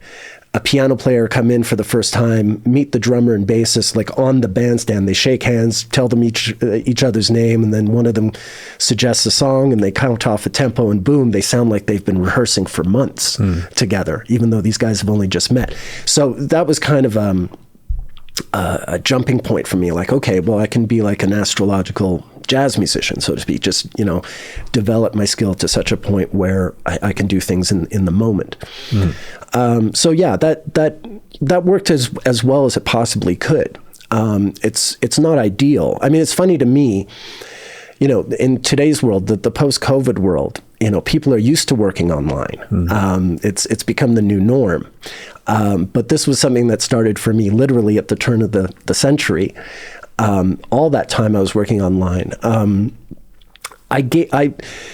Up until I moved to South Africa, I don't think I'd given more than 10 astrology readings in person ever. Like all my work was done online. Yeah. And it's a lot different, like reading for somebody who's sitting in front of you versus doing it over the phone or over the computer. Yes. Yeah. Today with Zoom, it's a little better because they're video calls. It's different with a phone call, because a disembodied voice is very sort of it's not the same thing as looking someone in the eye. Mm-hmm. But even a Zoom call isn't anywhere near as personal as being in the room with someone, indeed. So yeah, I worked for Astro Live Link for quite a while, really until my I had a bad health problem that surfaced around 2007 when you and I were both in Cumberland. Mm. And that was why I had to go back to Montreal. And the next few years would be a real struggle for me because I had health problems, and it was hard for me to, I wasn't, my skills were diminished at that time because I was struggling with sleep apnea, which ironically, again, these days, lots of people know what it's like to have a respiratory condition that affects their sleep, and they're a lot of people walking around with brain fog problems. These were my problems back in 2007 to 2014. Yeah, and you said you'd actually seen that coming up in your chart years earlier. Yeah. Right from the get-go. I mean, I learned about secondary progressions pretty early on in 95. And it's like one of the primary timing techniques in modern astrology? Sure, exactly. So I learned about them quite early on, and it's a technique that I was always using. And I saw in my secondary progress chart, excuse me, that in September 2007, I would have a progressed solar eclipse conjunct Uranus at 29 Virgo. And like a lot of astrology students, I made myself a little crazy with anxiety, wondering, how that was going to play out. And sure enough, it was even worse than I could have imagined, Yeah. So you saw something coming up and you didn't feel like it looked good, and you wondered for the greater part of the decade, like what that would be? Yeah, it was a good 12 years between reading my first astrology book and when this happened. And it really did, we've just seen like everyone on planet Earth go crazy for being locked up for 2 years. Well, this was like being under lockdown for 7 years in many ways. I mean, I did get out from time to time. I made it to a few conferences like New Orleans in 2012. And I remember you and I in Texas in 2010. Mm-hmm. And a few others. But that was hard. It was hard just to get there, and it was hard to be sharp enough to give talks. I was struggling and doing my best, but it was not ideal. Yeah. I mean, that brings up a question about eclipses, or how do you conceptualize eclipses? It's been a discussion point in debate recently about sometimes eclipses can be really negative, and it can foreshadow a really negative event in a person's life. Other times it can foreshadow like a major change that ends up being a positive event. But it seems like the one characteristic thing that ties them in common is just like that they signify major changes happening in a person's life. Yeah. Look, some other I mean, it was at that same time, at the end of August of 2007, just as that progressed eclipse was hitting, my health was coming apart, but I managed to write this pretty good article for the ESAR Journal about Venus retrograde and the history of racial unrest in the U.S. A pretty major piece. What was it titled again? Cycles of Injustice. Like Venus retrograde, Cycles of Injustice. Venus retrograde, Cycles of Injustice. Mm-hmm.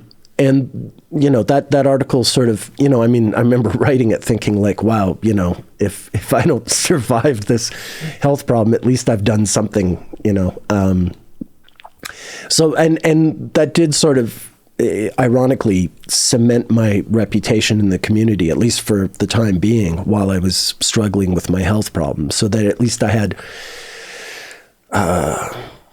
something under my belt, some kind of rep in the community. Even though my life was hell. In the big picture, 7 years have gone by now. Actually, 8 years have gone by since I really sort of overcame that health problem. But it was 7 years of living with it. And when you go through 7 years of that kind of struggle, it really feels, I didn't know if I would ever be okay again. I didn't know, I could get quite miserable about it at the time. Wasn't Saturn going through Leo at the time as well? Yes. So Saturn was on my ascendant. Through your first house? Yeah, all through my first house when this happened. So yeah, the transits were corresponding to the progression. But I knew that. I knew also that when I was going to have this secondary progression, it was going to interact with the transits in such a way that, that was part of the reason why I thought it wouldn't be, like, again, going to your question about solar eclipses. Yeah, they're not necessarily going to be a disaster on their own, but if you happen to have Saturn going over all the same points that the progressions involve at that same time, because this was Saturn going from Leo into Virgo. My chart, as you can see, is all sort of Leo and Virgo. So this was like a long extended Saturn transit. Yeah, I mean, it brings up a question about your chart that I mentioned earlier, which is that your ascendant is at 15 and your sun is at 21. So it's like right in that range where, for example, with George Lucas, he has about a 6-degree difference, but it really, to me, behaves like a day chart rather than a night chart. I think it's because once the sun gets within about 6 degrees, it starts getting really bright out, so that for all intents and purposes, it's like daytime out, even if the sun hasn't broken the horizon. Do you have a sense of whether yours is a day chart or a night chart? Because it's like right on the border where I feel like it could go either way. So I wouldn't know just like offhand looking at your chart. Yeah. Well, I remember at one point you and Lisa were quite convinced I was a diurnal rather than a nocturnal. A day chart? Okay. Yeah. I think so. When I look at my zodiacal releasing, that to me is the thing that really suggests that my chart behaves like a day chart, even though technically it's a nocturnal chart. Right. Okay. Strictly speaking. That's interesting. Yeah. All right. We'll have to come back. When you look at this chart, you know very well,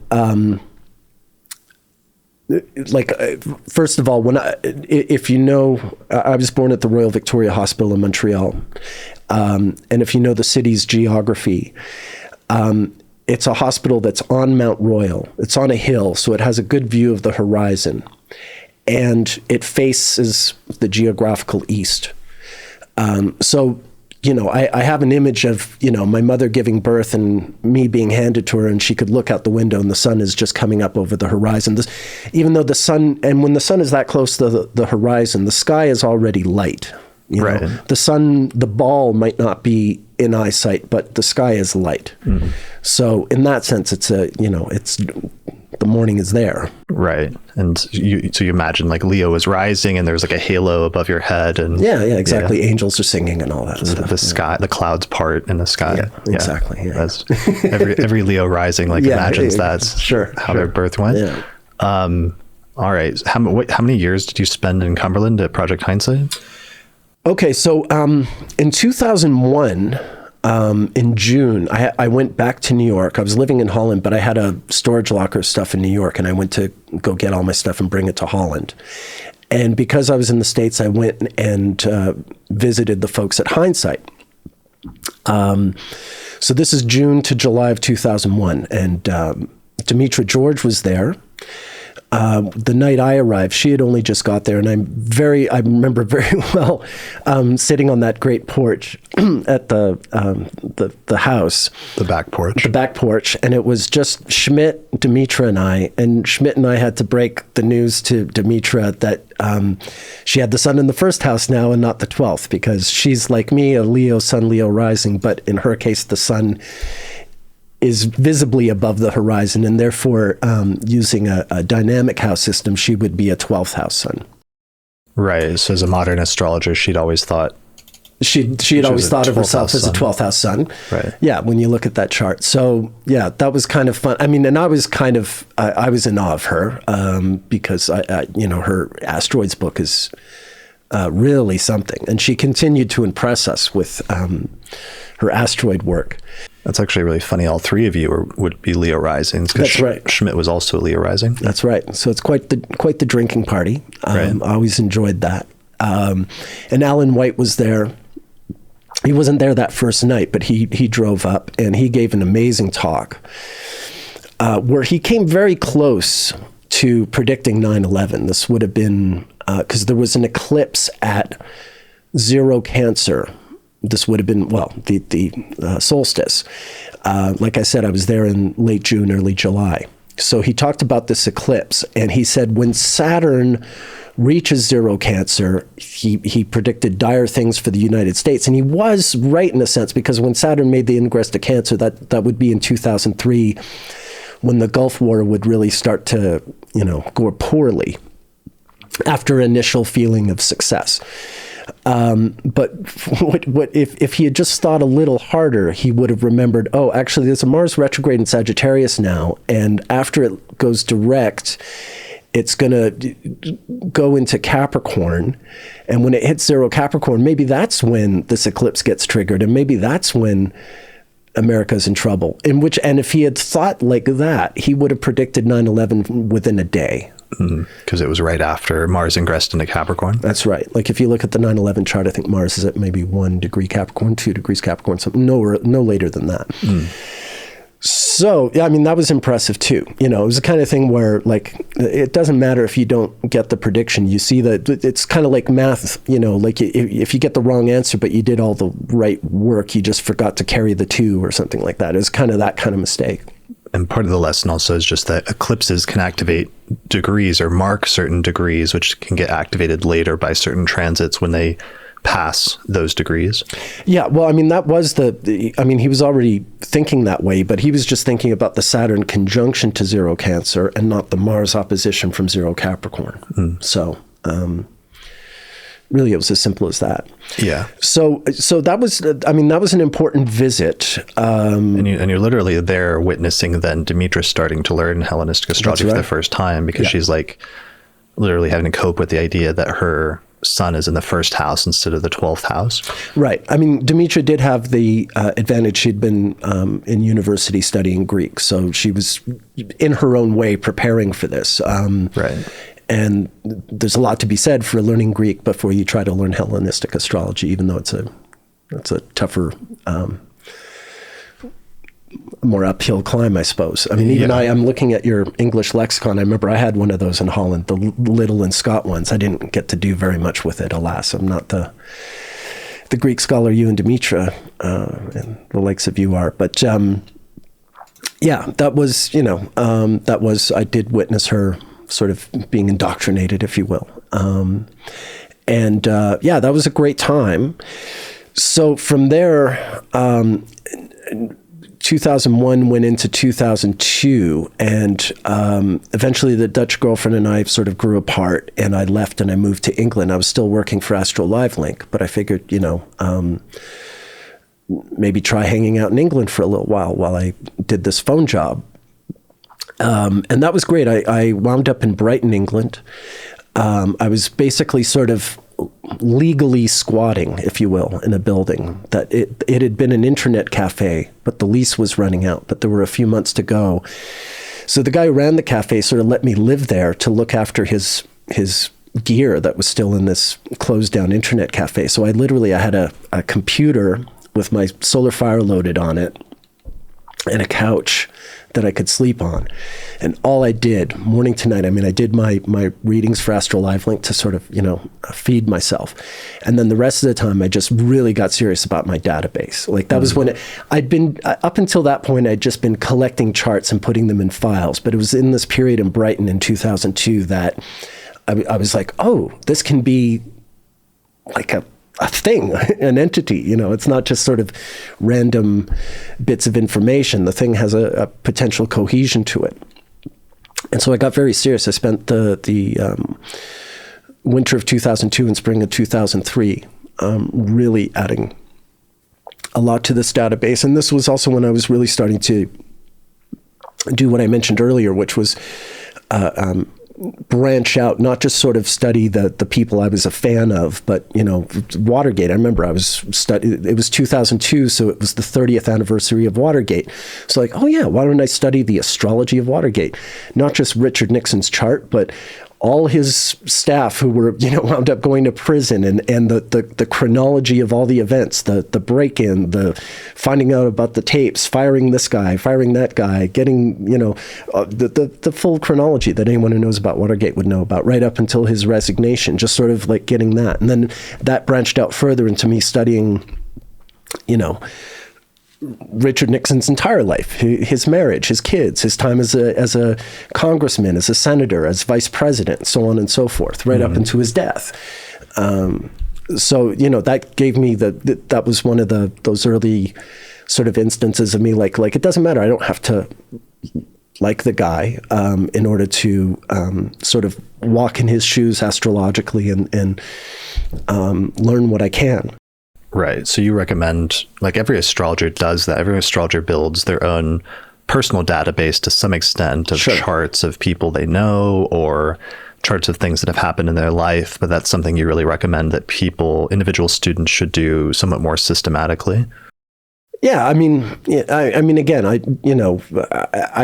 advocate it. I don't know if they should do it, but it seems to me like they should. If anyone wants to know what I think, that is what I think. Yeah. I mean, what would you recommend, or what would the directive be, or what would the instructions be if somebody wanted to start doing that for themselves or building their own database or databases?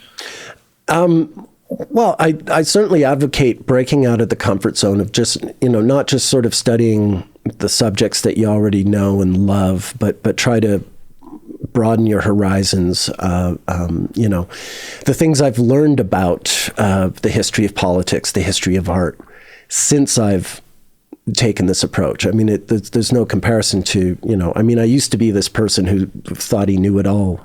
But all I knew was the stuff that I knew everything about the things I loved, that I had a real personal attachment to. Right. But I mean, if a person, let's say somebody just started studying astrology yesterday and they have to start from square one, I guess square one is just telling them you should start building a database and collecting charts and birth times from everybody essentially. Learn your parents, your siblings, your friends, your boyfriend, girlfriend, spouse, whoever. I mean, you start with them. You start with yourself, obviously. That's an important one. But you don't want to. Some astrologers sort of get stuck in that one. At some point, you can only do so much for yourself as your own astrologer. I mean, you keep learning as you go through life, of course, but. And you're saving a chart. Like every time an important event happens in your life, you'll save a time chart ideally for that event. Yeah. And for the people I was always interested in knowing the world around me. So I spent a lot more time studying charts of people who, I'm not personally acquainted with, your Jimi Hendrixes and your whoever. What would you do when you have a celebrity? Like, what are you doing, or what does that look like for somebody that doesn't understand your process or what one of your databases looks like? It's for anyone, whether it's a Richard Nixon or a Jimi Hendrix or whoever, it's a file in SolarFire with that person's name and every possible natal and event chart I can find that's documented. If I don't have a birth time for the person, I'll still enter the birthday with a noon chart, which is still useful to a degree.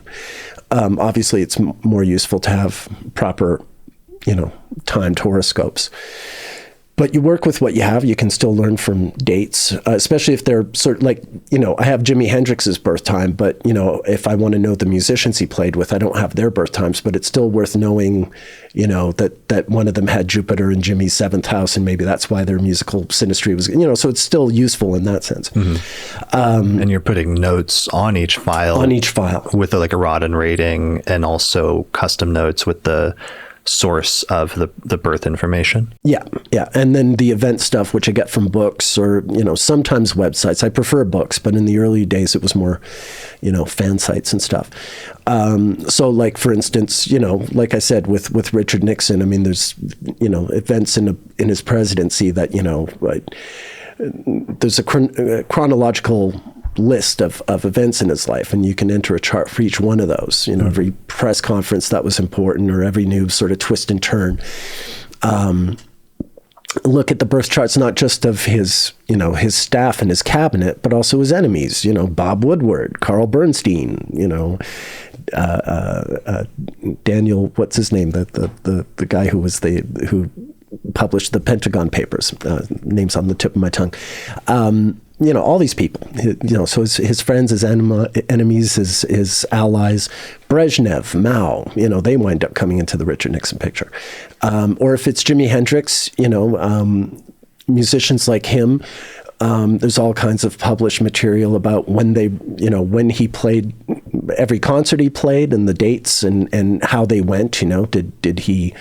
Was it a well-received show, or did something go wrong technically that frustrated him, or was he getting along with his girlfriend or his musicians, or was he not?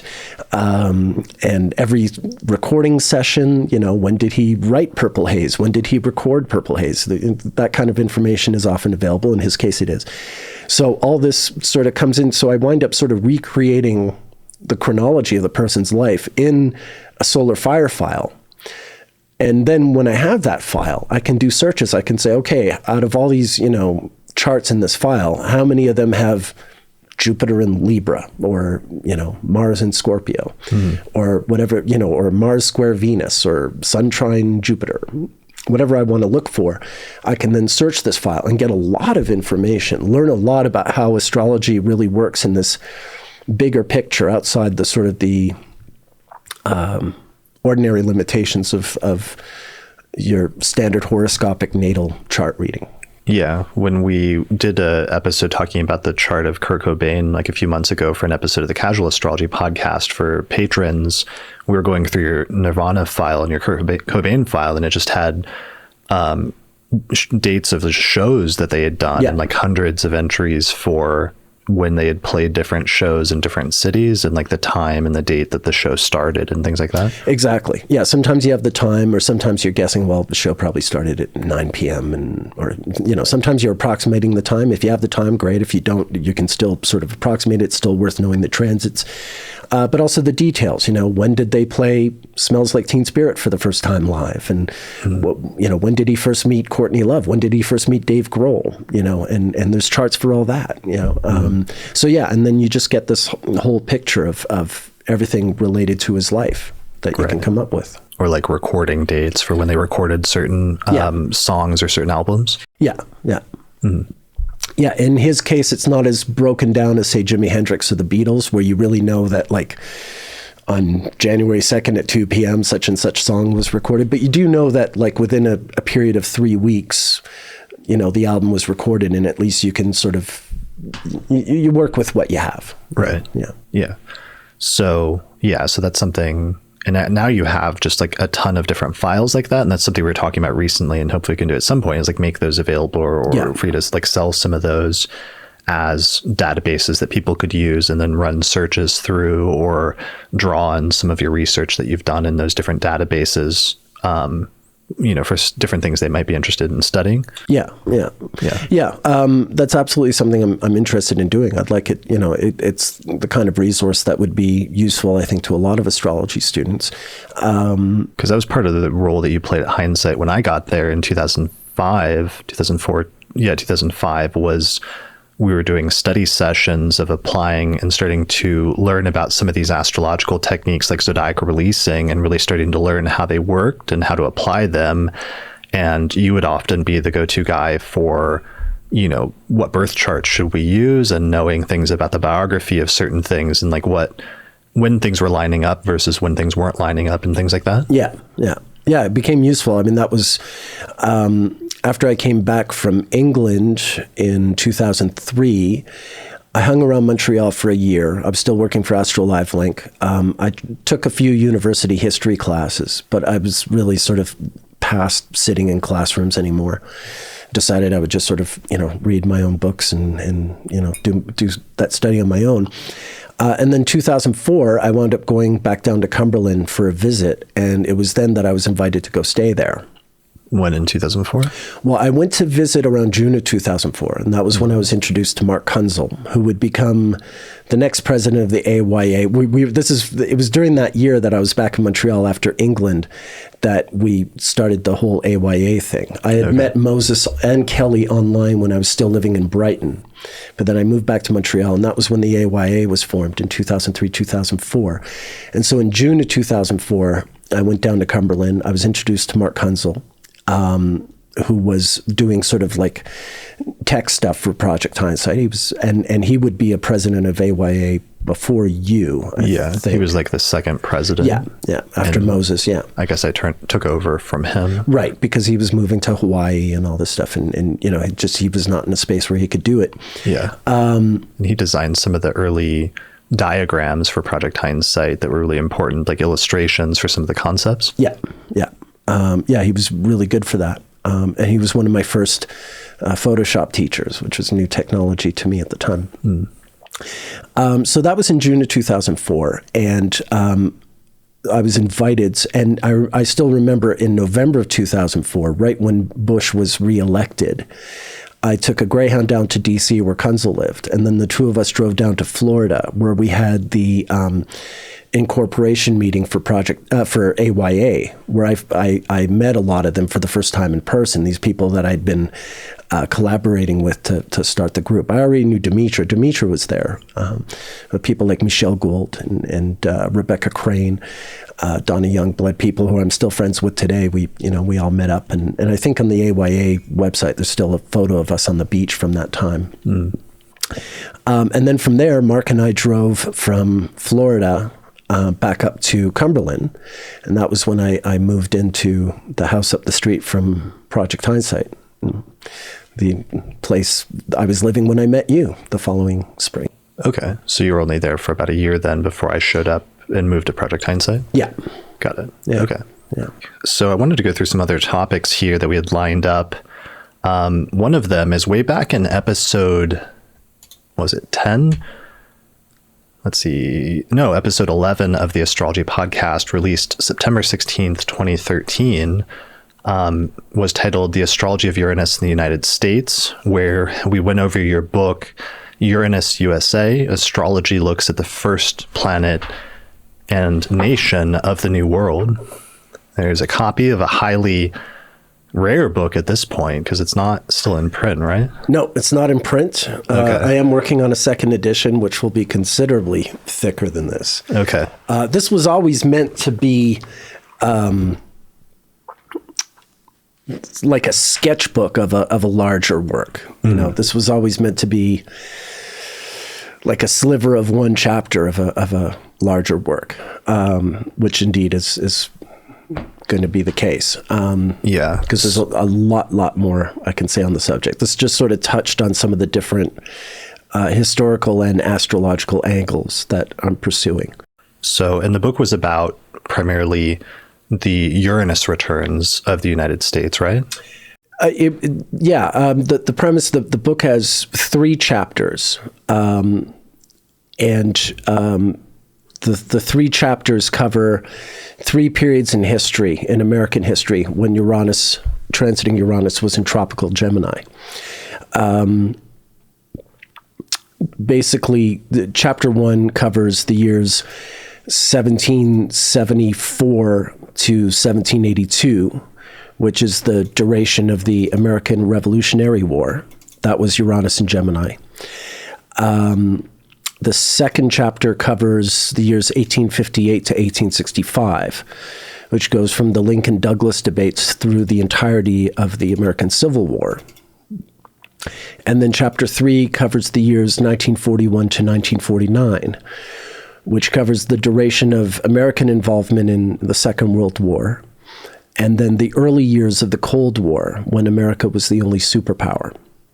And the last page in the last chapter covers the formation of NATO, which seems rather prescient now. So it was, the observation wasn't original. Luke Broughton and later Evangeline Adams both made a point of, although both of them lived before the Second World War, both of them made the observation that transiting Uranus had been in Gemini for the entirety of the Revolutionary War and the Civil War in the respective 18th and 19th centuries. Right, which was itself a Uranus return. Yeah. Because Uranus is on an 84-year cycle and comes back to where it started about every 84 years. Every 84 years. It spends 7 years in each of the 12 tropical signs. So here's the Sibley chart where for the Declaration of Independence, July 4th, 1776, where Uranus is at 8 degrees of Gemini. Yeah. So one of the points, that's one point is just almost regardless of what chart you use for the founding of the United States, pretty much all of them during that time period. It was in Gemini for like 7 years around that time period. Yeah. And in fact, in this volume, I didn't mention the Sibley chart or July the 4th even. I didn't feel I had to. I mean, in a broader work, I think it'll come up. I mean, are you agnostic on do you have a strong opinion on the, like, this is the chart of America thing, or are you agnostic? I'd say I'm agnostic on it. I'm agnostic on the idea of national charts altogether. I mean, I think it's important to, I keep a database of events. So obviously, the 4th of July, 1776 is an important date, as is the 2nd of July, 1776. What was the 2nd of July? Well, that's when the Declaration was really completed, so to speak. It was signed intermittently, like, different delegates signed it over the course, I think, of the next month or two.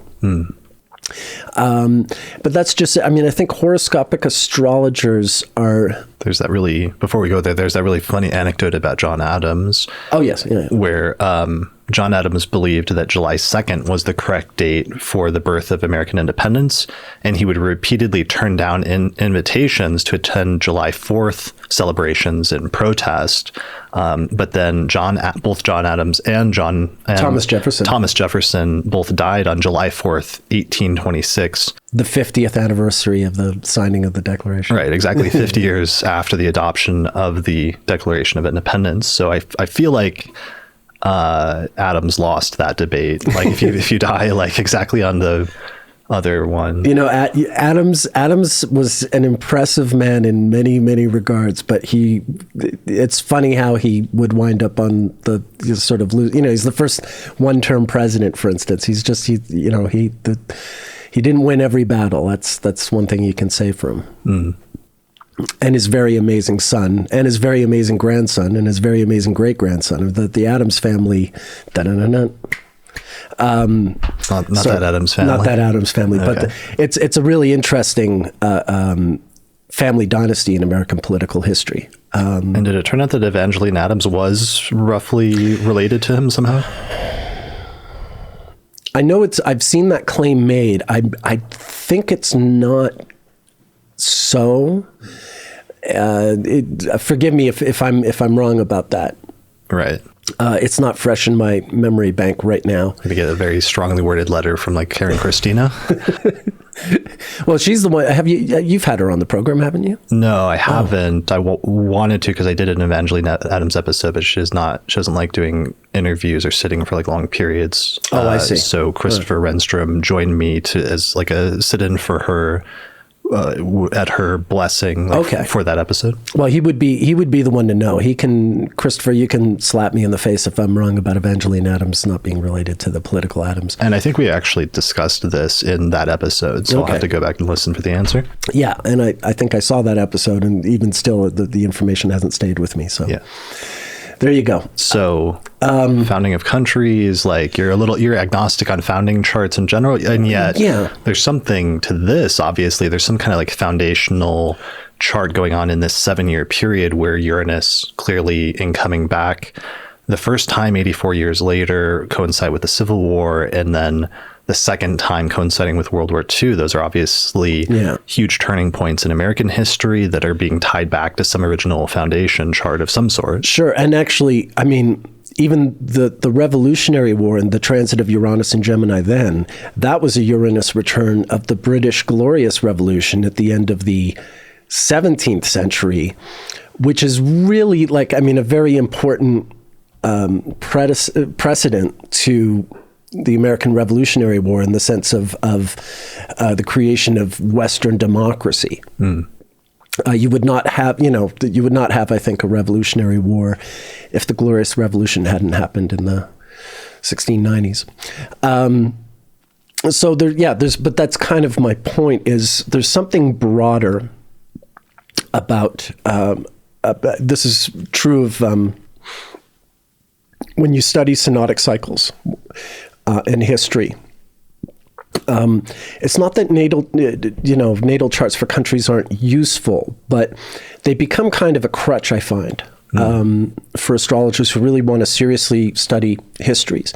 I'll give you, I mean, the thing about the United States is you do have this, I mean, that's a very sort of, relative to most countries, it's a very clear-cut example because you have like this new country founded, and there's, one constitution that, as we've seen even lately, some people are very intent on always sticking to the letter. Right. It's very sort of cut and dried. But let me give you some other examples. France, since the French Revolution in the 1780s and 90s, France has had 2 empires and 5 republics since 1789, since Bastille Day. Now we can use the most recent, the Fifth Republic chart, which is like early 1959.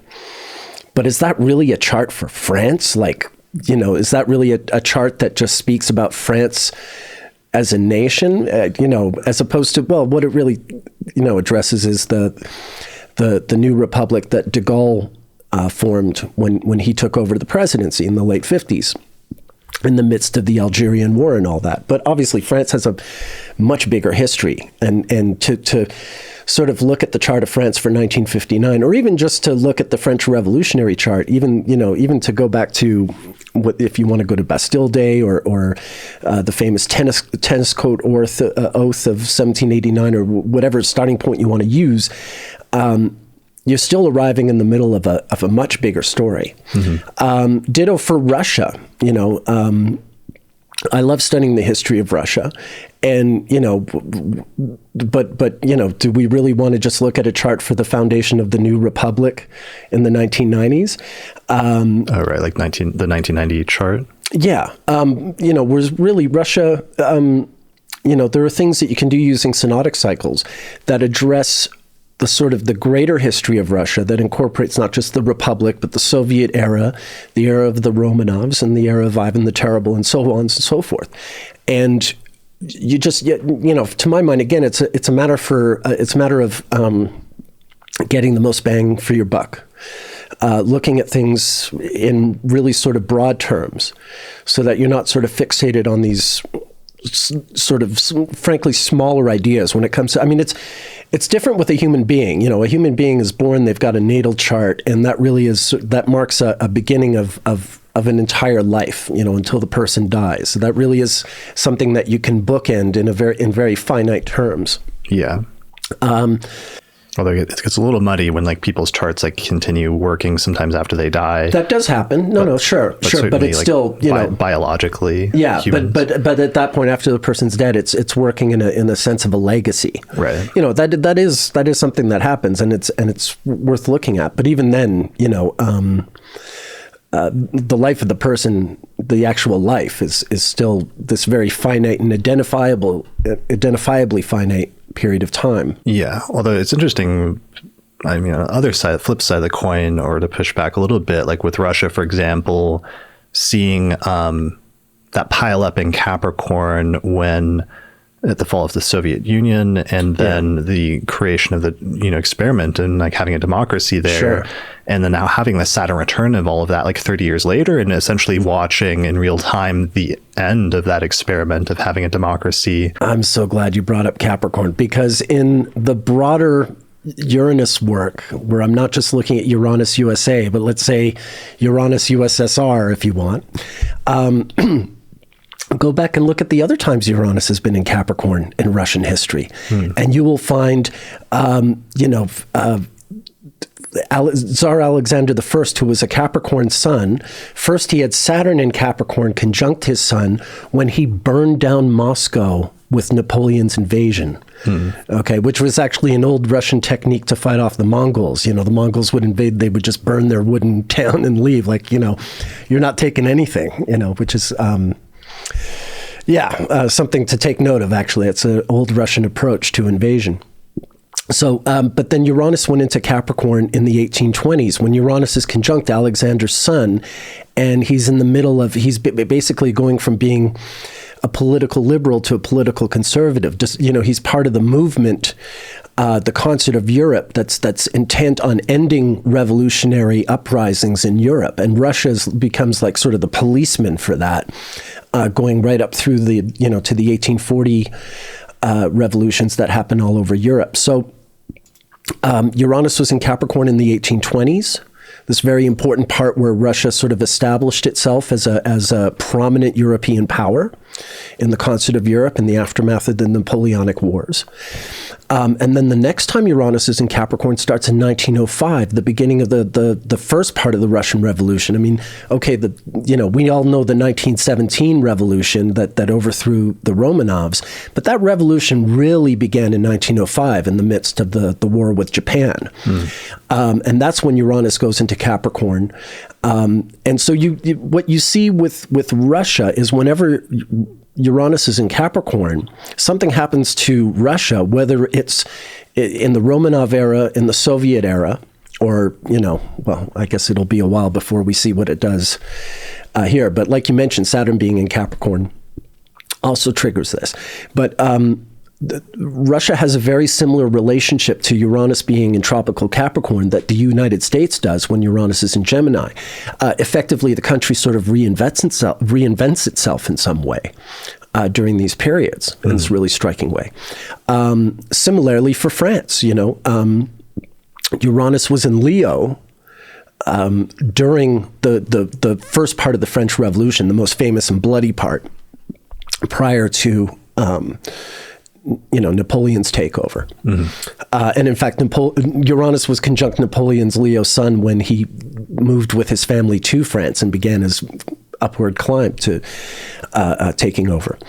And then if you jump ahead to the 1870s, Uranus goes into Leo right after the Franco-Prussian War, where they lose Alsace-Lorraine and they become the Third Republic is established. In the 1870s, Uranus goes to Leo when really there's after the Third Republic is established, it's very tenuous, but it's when Uranus is in Leo that the sort of the liberals and the royalists fight it out and the liberals take over, and there's not going to be a king of France ever again or an emperor of France ever again. And then in the 1950s, when de Gaulle comes up, Uranus is in Leo. When de Gaulle takes over and recreates France in his image, in a new sort of quasi-royalist image, he creates a much stronger French presidency, which is, for the first time you have like a sort of strongman leading France, for the first time since before the Franco-Prussian War. So long story short, I'm sorry to go into all this, but you can make charts for France or for Russia or for the United States, but there is, if you just put the chart aside, or you at least consider that chart in context of a broader picture, it's worth looking at these planetary cycles and seeing how a region responds to them over multiple returns, because there really is something to draw from that you just won't get if all you do is sort of, spend all your time fighting about whether or not the United States has a Sagittarius or a Gemini rising. Yeah, there has been in modern astrology this obsession with coming up with this singular correct chart for things like the United States, right? And then arguing about that or defending that, or other entities like that. But there's still something interesting about sometimes shorter term cycles, because that's a good point, that there's oftentimes, that's one of the issues with countries and longer term historical things, is there's much longer term cycles that are operating that you may not even be aware of, or that you may only notice if you're looking at really large spans of time. That may go back far before any foundational charts that you look at or even have dates for. But then sometimes it is still relevant to look at more recent foundations of recent, versions of a country, because sometimes that can create some sort of new foundational chart that is responding to certain transits. Because one of the things I was trying to figure out with Russia recently was that Venus retrograde that happened earlier this year in Capricorn, and obviously was so important, and that had happened almost exactly 8 years after the first invasion of Ukraine. Initial invasion. Which wasn't a surprise to me, because that Venus retrograde actually has a profound history in Russian history. Lenin was born during that same Venus retrograde phase. He was born after Venus had stationed direct, but when it was still in the period I identify as being part of the phase. So was Khrushchev, and a lot of other important Russian events have happened during that same part of the Venus retrograde cycle that currently happens in Capricorn. It used to happen in Aquarius, and back in the 19th century, it used to happen in Pisces, which is where it was when Lenin was born. So, yeah, but let me be clear, just going back to your point. This is not me saying, hey, folks, forget about national charts altogether. Just drop the whole idea. It's useless. Mm-hmm. I'm not saying that at all. I'm just saying, sure, it's interesting. It's worthwhile. It's relevant. It can be useful. But if it's all that you're using, if it's all that if it defines the parameters of how you approach all your mundane work relative to a given country, my experience tells me you're really limiting yourself, and that it's worth contemplating this bigger picture. Yeah, and sometimes maybe it can distract you from seeing longer term cycles that may be operating outside of the bounds of just some singular foundation chart. Yeah. So that brings up a lot of your research, a lot of your focus, especially over the past 10 years, has been identifying these Venus retrograde cycles that repeat every 8 years. And for a period of time, they tend to happen in the same signs, but because it shifts about 2 degrees every 8 years, they don't stay in the same signs. But you've found a way to categorize those and focus in on those cycles that recur every 8 years, regardless of the sign placement. And that's something you've really been focused on over the past decade. Yeah. Venus is really interesting that way. I mean, I'm also interested in the synodic cycle of Mars, and obviously the cycle of Uranus is really vital to me. But there is something special about Venus because it does repeat itself every 8 years. Although, like you said, it switches signs. Every 120 years, Venus will move backward one entire zodiacal sign. So, yes, the Venus retrograde that just happened in Capricorn, if you go back even just a few years, even as just back to the 1990s, it used to happen in Aquarius, going into Capricorn. Yeah. And then if you go into the 19th century, it was in Pisces, and before that in the 18th century it was in Aries. So just gradually over time it moves backward. But yeah, I designed a model of the Venus synodic cycle itself so that I don't have to be tethered to the sign, so that I can just watch the cycle itself over periods of hundreds of years, because I've found that it's actually really, really useful to do that I get something out of it that I wouldn't get if I was just looking at Venus in this sign or that sign. Right. So we've got some illustrations or a video, which would be good to introduce people to this approach. Well, let's start with the video. Okay. Because the video explains, and I'll do my best to narrate it as you play the little. All right, it's going. Okay, so imagine this circle. This circle represents 2,920 days, which is 8 years minus 2 days. Okay. Now, if you divide this cycle into 10 equal parts, what you get now, maybe pause the video for a second, what you get here is a model of all the different periods where Venus is a morning star and evening star. So you can see there are 5 white sections and 5 black sections, each marked A, B, C, D, and E. Okay. Now, where a black section turns to a white section, that's where you have what we call an interior or inferior conjunction of Venus. When Venus is at its closest to Earth and therefore appears to be going retrograde as it makes a conjunction to the Sun. And then conversely, wherever you see a white phase going into a black phase, that means you're having an exterior or superior conjunction when Venus is making a conjunction to the Sun, but it's on the other side of the Sun, so it's actually moving very fast and it's not retrograde. All right, so yeah, split these parts into alternating black and white sections, and you have reproduced the elegant design of the Venus synodic cycle. So remember, that circle represents 8 years minus 2 days, 2,920 days. Mm-hmm. And now if we go to the next, maybe continue the video, and I'll... Okay, so here we have the Earth and the Sun. We can see that the pattern, the pattern of path of the Earth's orbit around the sun. Now, inside that, we have the orbit of Venus. There we are. Venus's orbit is that inner circle. So you can see the exterior conjunction, like I was saying, is when Venus is on the opposite side of the sun from Earth. Okay. All right. So Sun-Venus exterior conjunctions, or they're often called superior conjunctions, occur when Venus is at its greatest distance from the Earth. On the opposite side of the sun. And then you have the interior conjunction. This is when Venus is making its retrogrades. Venus is making an interior or an inferior conjunction when Venus is closest to the Earth and between the Earth and the sun. So when Venus is retrograde, it's always closest to us. Yeah. And when Venus is direct and conjunct the sun, it's always furthest from us. Exactly. Okay. Exactly. So as the video continues, sorry, it's maybe a bit slow. All right, so we can divide these into now we see the white and black being divided, because whenever there's an exterior conjunction, we go from white to black. We go from rising to setting, basically, from morning star to evening star.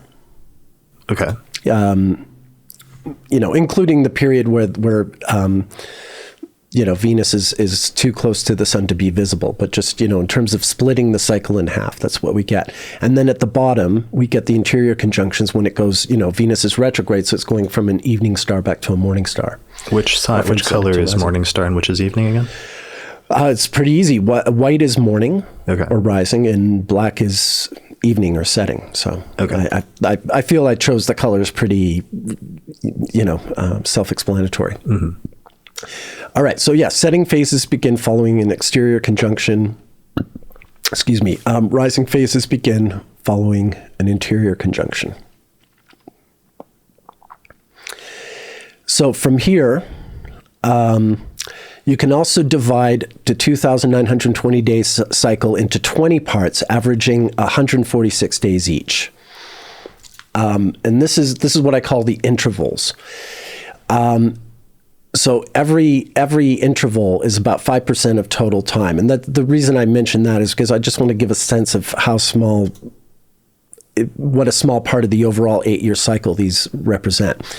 So we have the white intervals. This is when Venus is a morning star. They like I said, the average is 146 days, but they can be as short as 141 and as long as 151. So there's a 5-day sort of grace period in terms of how long or short they can be. And when during the white intervals, Venus is gradually accelerating. It's heading towards its exterior conjunction. It's getting closer to the sun, but not retrograde, on the opposite side of Earth. Mm-hmm. So those are the white intervals. Next, we have the blue intervals. When Venus makes its exterior conjunction, you can see here in the video, Venus is moving past the sun very quickly. These are always 146 days long. It's when Venus goes from morning to evening star. It's fast, direct motion. And the exterior conjunction is right at the center of the interval. So it's right in the middle of the blue. In fact, that's how I draw the blue interval, is I take the exterior conjunction and I draw like 73 days on either side of it, if you know what I mean, to total 146. Okay. So then following the blue intervals are the black intervals. Again, they can last 141 to 151 days. This is an evening star or setting Venus, and it's gradually decelerating because it's heading back towards its eventual next retrograde.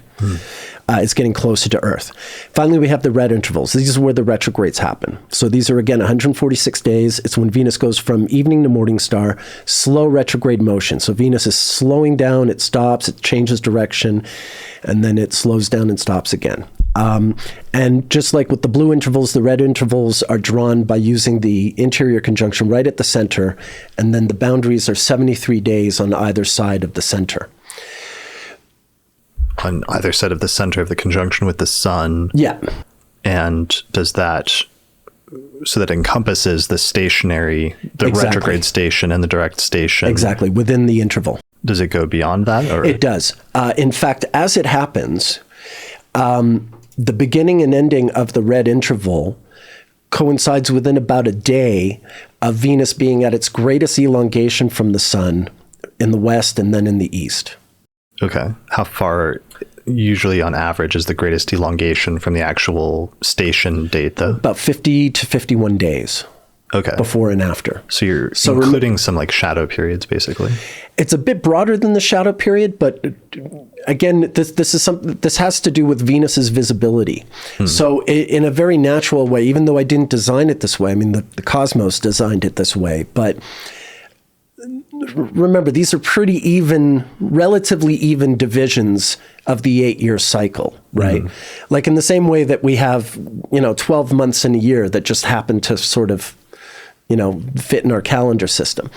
And as it happens, this small 5% section of the 8-year cycle begins pretty within a day of the greatest elongation, and then covers the entire retrograde motion, direct motion, and then it ends within about a day of its other greatest elongation in the east, the greatest distance Venus has from the sun.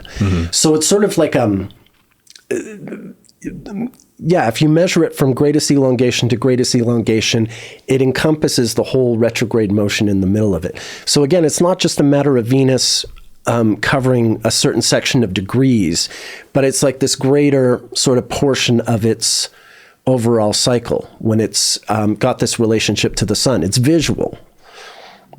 Okay. I mean, that's a big part of the point of all this is the different ways Venus appears in the sky. Okay. So there are 5 of each of these. Now, if you keep the video going, you'll see how you can see where the intervals are and how they fit, relative to the Earth, the Sun, the exterior conjunction, the interior conjunction. You can see how that all sort of plays out together, how it all incorporates together. And then I'm going to add the evening and morning star. I think it'll come up shortly in the video. It's moving a bit slow, I know. There we are. So you see that outer rim, which just covers where we started, where you just have the rising and setting phases, the white and black. Okay. And you can see how the white goes to black in the middle of the blue interval, and black goes to white in the middle of the red interval. So, like I said, that's where the conjunctions are, the interior and exterior conjunctions. And you can see again, I've added the greatest elongation, the western and eastern. You can see how they coincide with the boundaries of the red intervals. Okay, so that diagram explains what I've been trying to explain verbally for the past 5 minutes. Yeah. So you've just taken the entire Venus cycle, and you've been able to divide it up into sections. Yeah. And then you've given names to each of these sections, which allows you to then refer to them in shorthand using your system, and then be able to refer to them over the course of a person's lifetime, or over the course of a country's life. Right, exactly. So now we're looking at the diagram of the phases and the intervals together, and you can see how again that whole circle represents 8 years minus 2 days. That's the main thing to remember. So every 8 years, Venus goes through those 20 intervals and those 10 phases. So through this entire cycle? Yeah. Okay. So the Venus retrograde in Capricorn that we just had, that's what I call the red 4. So look at the bottom right corner and you see the red 4, right? And when Venus was conjunct the sun, in the middle of the Venus retrograde, that's when it went from the black E to the white C. I mean, before you even get to the transition, just talk about like a red 4, for example, and how you would use that as shorthand to refer to like a sequence. Okay. Well, for instance, I mean, you were getting to this yourself. The invasion of Ukraine during the Venus retrograde, that was in the middle of a red 4. And whereas 8 years earlier, when they annexed the Crimea, that was also a red 4. Okay. But as it happens, the period when Venus goes from black 5 to red 4 is always huge in Russian history. The October Revolution in 1917 happened during the Black 5, and the early part when the Soviets, like right after the revolution, when they negotiated with Germany to get out of the Second World War, when Lenin sort of seized power and all that, that was during a red 4, and Lenin was born during a red 4 interval. And then jump ahead to the Chinese communist revolution in 1949, that was also a black 5 going into red 4. When Mao was a red 4, and as was Khrushchev. And when Mao went to Russia in late 49, early 50, right after the Chinese Revolution, and the sort of the Sino-Soviet alliance, communist alliance was formed, that was also during a red 4. And then when the Berlin Wall fell in 1989, that was again a black 5 interval going into a red. In fact, I think by the time the wall fell, or right after, as the Soviet Union is crumbling after the wall fell, that was a black 5 going into a red 4 interval, again in 1989 and early 1990. Mm-hmm. So it's not merely that, that's this little... that we can connect 2014 and 2022 relative to Russian-Ukrainian history, but that it goes back. I mean, think about it. 1989, 1990, 1949, 1950, 1917, 1918. These are easily, anyone would say, whether you're the biggest communist or the biggest capitalist, those are identifiably the 3 most crucial periods in Russian history in the 20th century, unambiguous. I mean, okay, there's the Second World War, but that's also important in the picture. Oh yeah, come to think of it, when in 1941, when Hitler invaded the Soviet Union and broke the Molotov-Ribbentrop Pact, that was during a black 5 going into a red 4 interval at the beginning. Pearl Harbor, when America suddenly finds itself in alliance with the Soviet Union with Pearl Harbor, that's going into a red 4 interval again.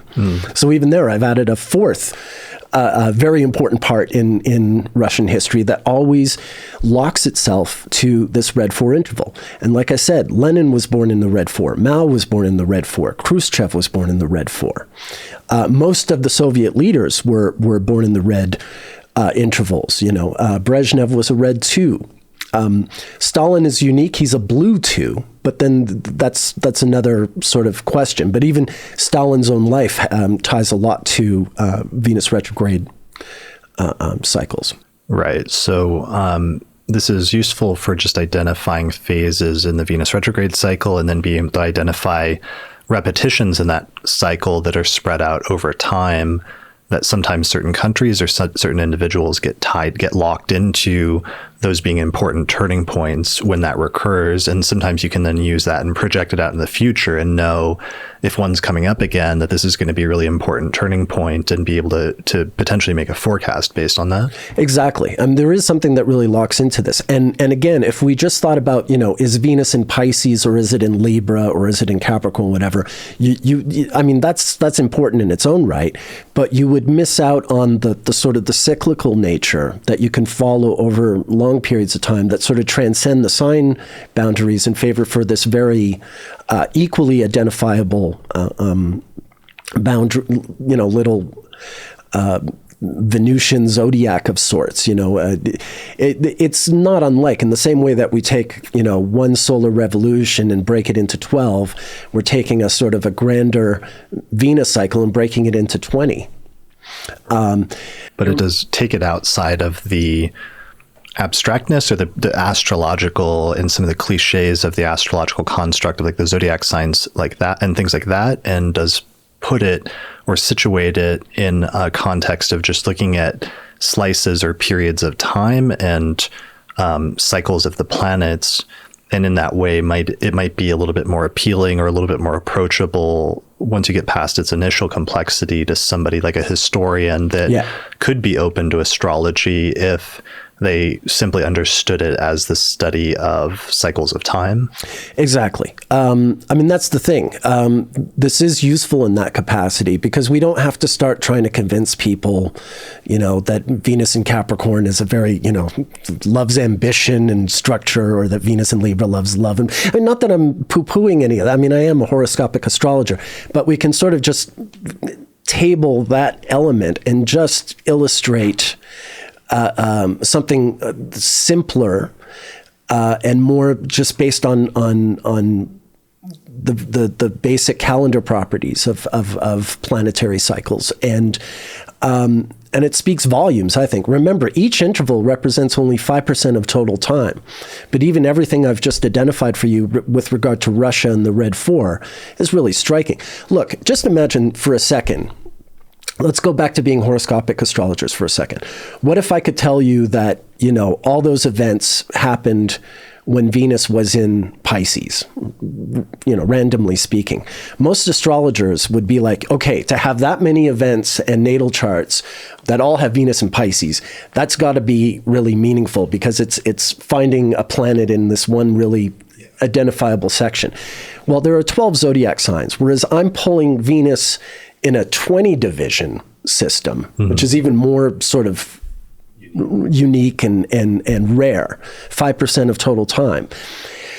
And this is just one example of how this works. I mean, I can do all kinds of things with Russian and American and other national histories. Well, I mean, to use another one, you mentioned one of your most important articles, and your first articles focused on this was Venus retrograde cycles of injustice, and focusing on like racial issues in the United States being tied into Venus retrograde periods. Right. And that would be the red 5 interval, which you see at the bottom left of the screen. The article that I wrote, we can start with the Haitian Revolution in 1791. We can go to... Was a Venus retrograde? Was a Venus retrograde red 5. It was a red 5 interval. So it wasn't just any Venus retrograde. It was this specific retrograde that occurs every 8 years? Right. When I wrote the article in 2007, I hadn't devised the system yet. I devised the system in 2017. Because I was struggling. I was always trying to explain. I mean, I had the work done on the Venus cycle, but I was always calling what I now call the red 5. I was calling the Venus from Virgo to Leo retrograde, which gets a little confusing, especially if you go back to 1791 and the Haitian Revolution. That Venus is in Libra or maybe even Scorpio, but it's because it gradually goes backward through time. Because it shifts 2 degrees every 8 years, even though it otherwise repeats very close to where it was 8 years earlier. Right. But that's what this helps to identify, is those repetitions of the same 8-year cycle, regardless of zodiacal placement. Yeah. So in that original article, I went from 1791 and the Haitian Revolution to 1831 and the Nat Turner Rebellion, a very, very important, race uprising, a slave uprising in Virginia, to 8 years later in 1839 for the Amistad mutiny, when some slaves, Caribbean slaves, overtook a slave ship, landed on the shores of, I think, Long Island, New York. And it was a big sort of event in terms of what they were going to do with these guys who had taken control of their destiny. They landed in a part of the country that was not, where slavery was no longer involved. And in fact, John Quincy Adams, who had already been president, wound up being their advocate, their lawyer in a court case that eventually saw them set free and go home to Africa. And from there, I just go on and on. For the red 5 intervals, you can go everywhere from like 1919, the summer of 1919, which they call Red Summer, when there were a bunch of racial uprisings all over the country, in Texas, in Chicago, Omaha, all these different places. There were I think over 100 of them over the course of a summer. They call it Red Summer. That was during a red 5 interval. But again, 1967, when there were a lot of, prior to, of course, the famous Martin Luther King riots in April 68. That's not a red 5, but all this sort of racial uprisings in the summer of 1967 in Newark, well, there were a number of them. There were a whole bunch of them. Newark is one of the most famous ones, Baltimore. They all happened in the summer of 1967. I identified all these different events that the red 5 just seemed to be really central to periods. I mean, obviously, American history has seen a lot of racial conflict, but there's something about the red 5 interval that's really sort of central to them happening in mass numbers or in very sort of politically notable or influential contexts. Sometimes they happen and they end and there's no real sort of long-lasting impact. Sure, but it's identifying like echoes or rhymes in history. Exactly. Okay, yeah. And a tool for doing that. Yeah. So that was an early observation I made, and that was the article I wrote. Today I would write about it as a red 5 thing, but at the time it was just I was doing what I could. I was trying to identify Venus in the cycle. It's for that very reason that I devised the system in the first place, so I could explain it in these terms, which I hope gets across to people. I'm doing my best, and I'm still working on the perfect version of explaining this all. Yeah, so that'll be one of the next things you want to do is make videos on some of these different cycles, showing the repetitions in history and demonstrating the coherency of that system. Exactly. Yeah. Okay, cool. Yeah. All right, so we started talking about the Uranus return of the United States and that being important, and then we segued into the Venus retrograde, but we didn't, to bring things around, to have a little bit of a revolution and a little bit of a return back to the start ourselves, back to Uranus return. We did that episode on your book in Uranus in the United States history, 9 years ago, almost 10 years ago in 2013. And since then, especially over the past 2 years, I've been starting to become increasingly more nervous about the Uranus return of the United States that's coming up. Yeah. As soon as it goes back into Gemini here in a few years, and like 2025, 26? 2025, yeah. Yeah. Yeah. So we're only 3 years off from that right now. And it's like that's happening, but we're also having like the Pluto return of the United States right now. Pluto's going to go into Aquarius here also in a few years. Neptune's going to go into Aries. The last time Neptune made an ingress into Aries was literally in the middle of the Battle of Fort Sumter, which began the Civil War. Like when the attack on Sumter began, Neptune was still in Pisces, and then by the time the battle ended the next day, it was in Aries. Okay. And that's typically thought of as the single event that really began the Civil War, although obviously things had been heating up prior to that. Yeah. So way more than I was back in 2013 when we had that discussion, and all astrologers have kind of commented on that and always been like, whoa, I wonder what that's going to be. I'm becoming increasingly nervous about it with the trajectory, because the two previous instances that we have, one of them was an internal war, the Civil War, and the country like turning into itself and fighting itself, and some of the increasing tensions that have been happening in the United States over the past several years, and sort of like threats to undermining the democracy and the democratic process and things like that, and the potential for a dictatorship or who knows. But then the second instance of the Uranus return was more of an external threat of like fighting World War II and fighting a war on two fronts with both Japan and Germany. Mm-hmm. So, and then more recently, we've had increasing and a return to, international and world tensions with between Russia and the United States that we haven't seen since the fall of the Soviet Union in the 1980s. So all of that stuff happening is making me increasingly nervous about the Uranus return of the United States coming up here in a few years, way more than I was, 10 years ago. Yeah, I mean, I have to confess, even now, like when I was doing the book in 2013, I was doing it purely as an exercise in, explaining the history and just saying, well, okay, Uranus does this again in 2025. But in 2013, when I looked around the world around me, I wasn't thinking, I was actually kind of thinking like, maybe this is, a big can of nothing, because, things don't seem so bad that the country's going to head towards chaos. And, I mean, even the Russia thing, when the book came out, Russia hadn't annexed Crimea yet. So, the world's in pretty decent shape. Maybe this is a big can of nothing. Right. But yeah, things happened very quickly. And in those 9 years, the further we go, the more it seems like the book was touching on something that is still very, very active and likely to repeat itself again. Let me say what's consistent. Going back to the United States and Uranus and Gemini, what really ties the Revolutionary War, the Civil War, and the Second World War together with regard to the United States.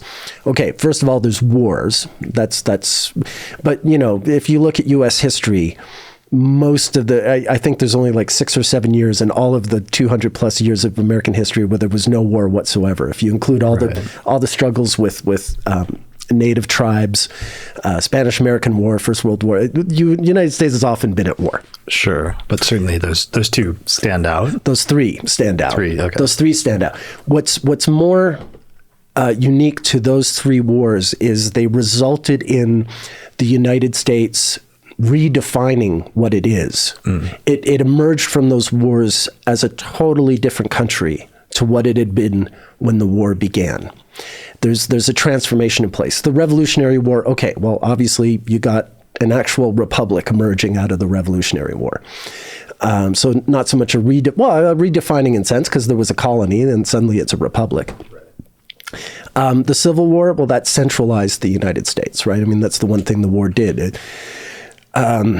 When people talk about, fighting for states' rights, they're generally arguing for a pre-Civil War model of the United States in some sense. Yeah, and the alternate history scenario where it could have been like broken up into two separate countries, essentially. Right. Which probably would have resulted in the Confederate States annexing a lot of what we call Latin America now, which is one of the things they were fighting to prevent. So it was like that, but also the end of slavery during the Civil War, and that being one of the main things that it was fought over. Yeah. I mean, that was certainly what the southern states were fighting to preserve. The northern states, I think, were fighting mostly to just like sort of hold on to the country. And I think a lot of the northern soldiers were more vested in that than in actually emancipating slaves. But obviously, the emancipation of slaves was the result, regardless of whether it was the intention of the northern troops to do that. But anyway, that's a whole other discussion. But yes, certainly you got an Emancipation Proclamation out of the Civil War. But more broadly, you got this centralized United States government. You got a very different country than what it had been up until that point. And then with the Second World War, you had the United States was this very isolationist country. I mean, they got pulled into the Second World War very reluctantly. They were doing everything they could to not get involved.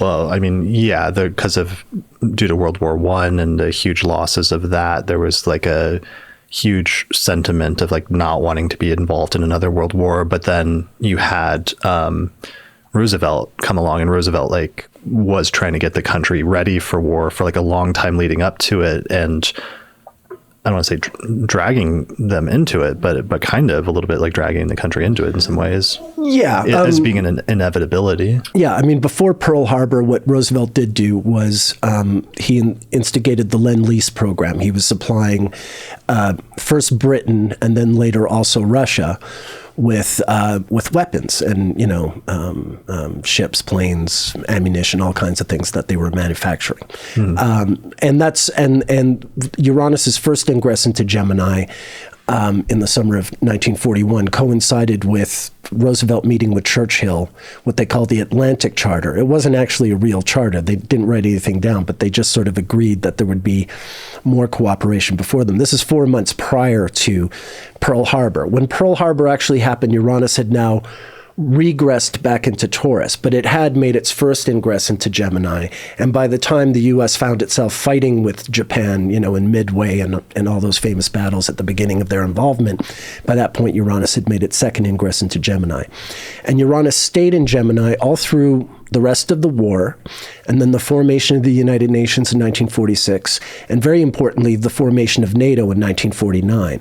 And in fact, Uranus stayed in Gemini up until the summer of 1949, just prior to when the Soviet Union got their nuclear bomb, at which point suddenly you had not one but two global superpowers.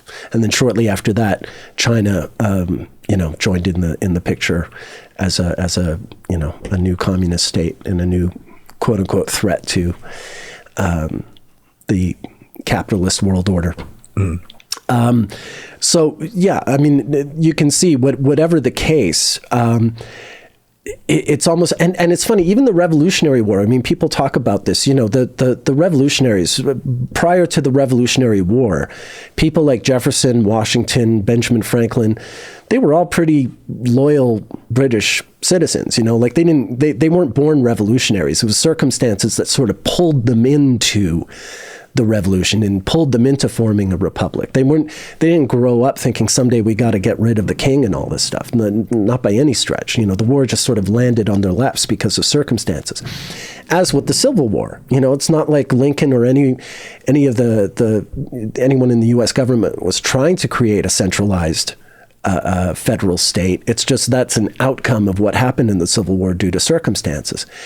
And again, with the Second World War, the U.S. was never trying to become a global superpower, not by any stretch. It's something that happened because of the war. Because part of it was an accident of just Europe, most of Europe being decimated after World War II and needing to rebuild back up, and America being one of the few that didn't have any fighting on its own soil. Yeah. So they had more money, more resources, more, everything. And they were able to do that to sort of establish a kind of global peace. They had ulterior motives. They were worried about communism and the Soviet bloc and all that stuff. But none of it was by design in any three of those wars. It's very Uranian. It's just, as the saying goes, shit happened, and then they just responded, and these really important consequences came out of it. Mm-hmm. So that's what's consistent. And if I was going to try and forecast what these, what this next decade is going to be like, going from Uranus's next ingress into Gemini in 2025 to when it eventually leaves in 2032, 2033, whatever it is. Well, I guess, obviously I hope there's no war involved, but it's not hard to imagine considering where things are today. Whether it's an internal civil thing or an external thing with regards to what's going on with Russia and the Ukraine and NATO, or a little bit of both, or something entirely different. It's kind of hard because it's kind of one of the things, let's just say roughly around the time of the Sibley chart and the Declaration of Independence, when Uranus is in Gemini, is it's not just Uranus there, but Mars is there in the same sign as well.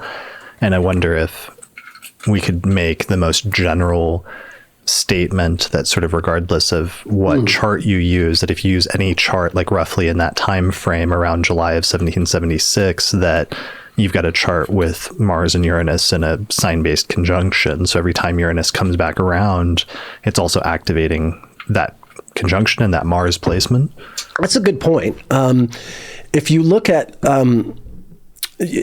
the synodic cycle of Mars, 79 years is a really important marking point in the synodic cycle of Mars, because you get a return within 4 degrees. It's the closest thing you get with Mars, because the Mars synodic cycle is very asymmetrical compared to Venus's very symmetrical cycle.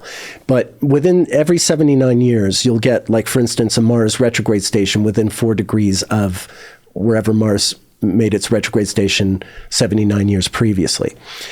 So Mars is going retrograde in Gemini this year. The last time it went retrograde in Mars, well, not the last time, but 79 years ago, it had a Mars retrograde in Gemini in the last months of 1943, which is in the middle of the Second World War. Uranus is in Gemini. This is the point where, first of all, things really sort of turn around with, the African part of the war ends, Italy has switched sides, and the Tehran Conference, where Stalin, Roosevelt, and Churchill meet together for the first time, the first of 2 times, to plan, amongst other things, the D-Day landings, the Second European Front, because Stalin's very eager for that to happen, so he's not fighting the Nazis all by himself.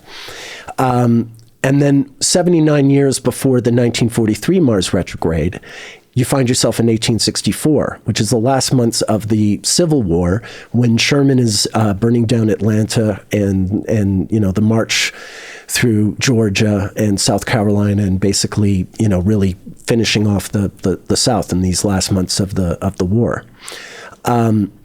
So those are 2 really critical periods in those wars where you had a Mars retrograde in Gemini. In other words, an extended transit of Mars through Gemini while Uranus was in Gemini. Mm-hmm.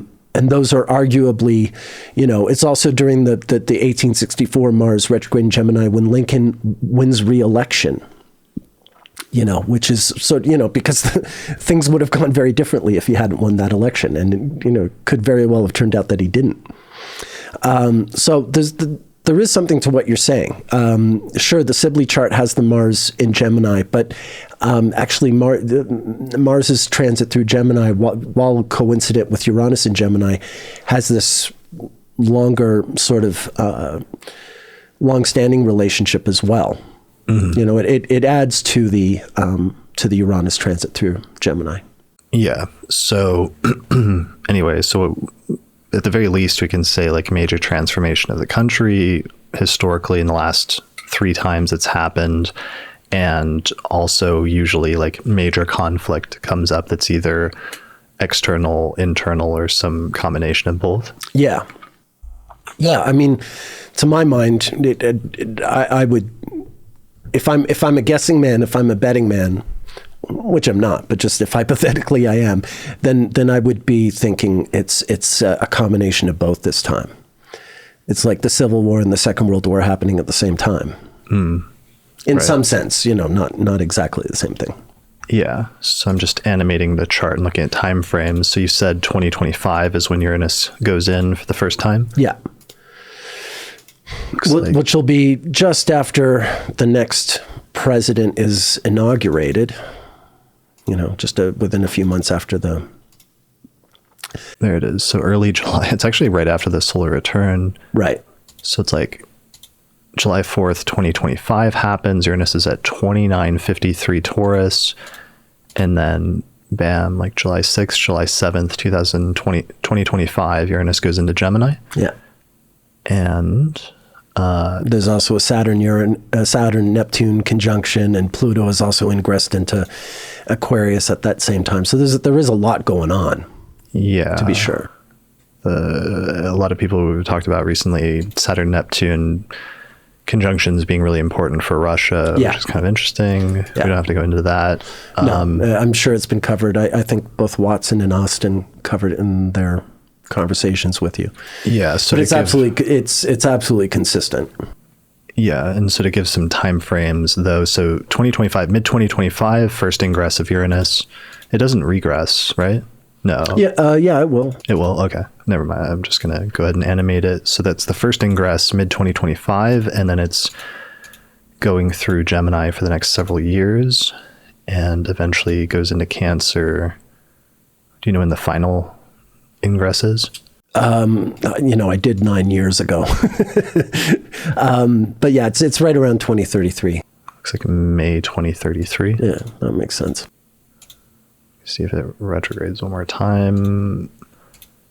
No, it's not going to get far enough back. There is almost virtually always 2 ingresses. There's almost always a regress. The only year I know of where there wasn't was the ingress into Capricorn in 1905. Okay. Because of where it was relative to the sun, it never regressed to Sagittarius in that instance. But that's very rare. It almost always has 2 ingresses. It looks like so that Uranus ingress there in May 21st, May 22nd, 2033. So that's the end point for this in terms of that time frame? Yeah. Got it. Okay. Well, all right. Good times. Yeah. Sorry to cheer everyone up. Yeah. I'm trying to think anything's related to that, but maybe that's sufficient. Well, I think the one thing I if I can, we were talking about 2016, the last time we saw each other. And we, along with the rest of anyone else, astrologer or otherwise, who thought they knew how that election was going to go.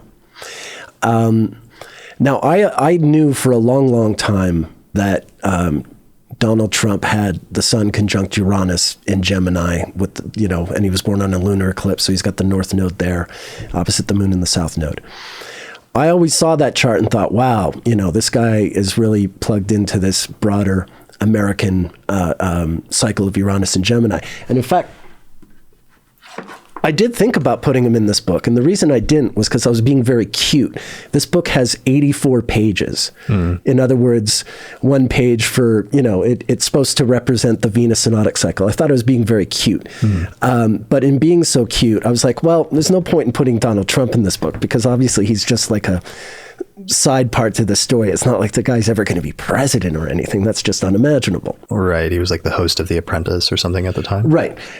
No, but the other thing was when we're there in 2016 trying to anticipate the election, I could have picked him if the election was the 2024 election, because in 2016 I'm not even thinking about who wins the 2016 election.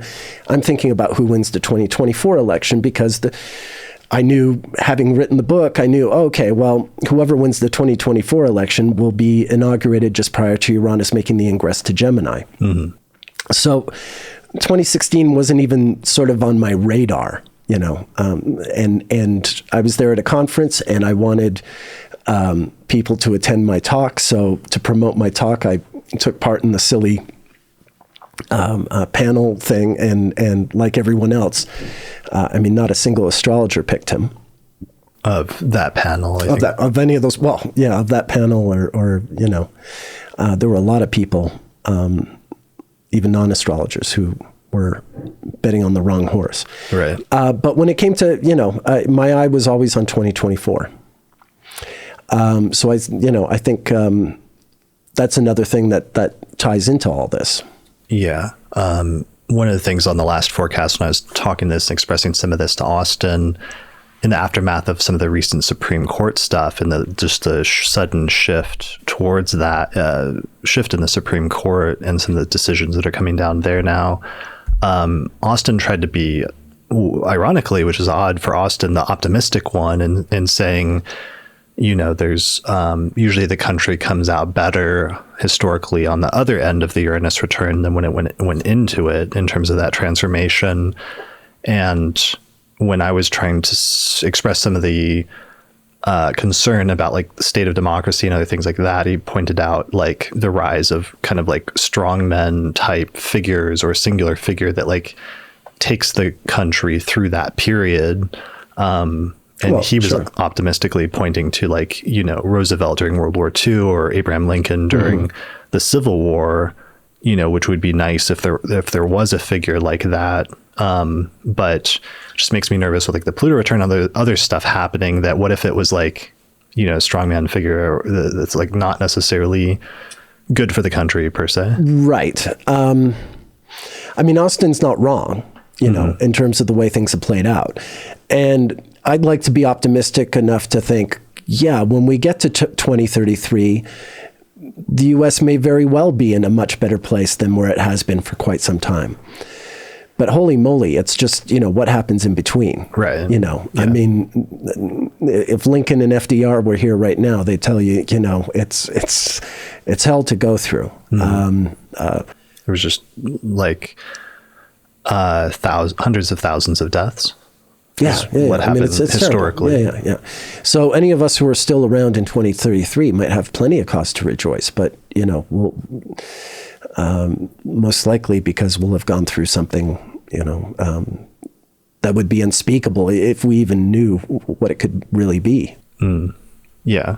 And then just coming out of the pandemic and stuff over the past few years, it's been interesting seeing that, because that was also obviously a real shock in terms of thinking about some of those things and assuming up until recently that they were like in the past, that it's like, plagues don't just like break out anymore. We're not living in biblical times. And then it's like 2020 hits and, surprise, like actually like stuff like that still happens. Not only does stuff like that still happen, but I think we all learned a lot more about each other in those 2 years than any of us really understood about. Yeah, of like of our species, of our fellow, brothers and sisters. Yeah, of like when you're watching like a zombie apocalypse movie, you're like, that's not realistic. Like people wouldn't act like that, and it turns out actually, yeah, that's exactly right. Exactly. They always say, or it's something I've heard said, that any society is always about 2 or 3 meals away from revolution at all times. And yeah, I've done a lot more reading since I did Uranus USA 9 years ago. And I think what I understand better now, even before the pandemic hit, but all the more so now, is, just how quickly things can go from peaceful and normal to completely bonkers in no time. Right. So, yeah, look, I'm like anyone else. I want us to all survive and thrive and be okay. And hopefully I am. Hopefully this conversation sounds really ridiculous a decade from now. Right. But a decade ago, when I was doing this book, it seemed ridiculous to be almost, I thought I was fear-mongering. I was worried. I was concerned that I was fear-mongering. That wasn't my intention. But 9 years ago when I did the book, I was concerned, like, okay, maybe I'm just stirring a pot that doesn't need to be stirred. Maybe this is all for naught. Although now, as we're getting closer to 2025, none of this seems unthinkable, Yeah, that was something I keep reflecting on a lot over the past couple of years that I feel like the astrologers learned, the astrological community learned, is going into 2020.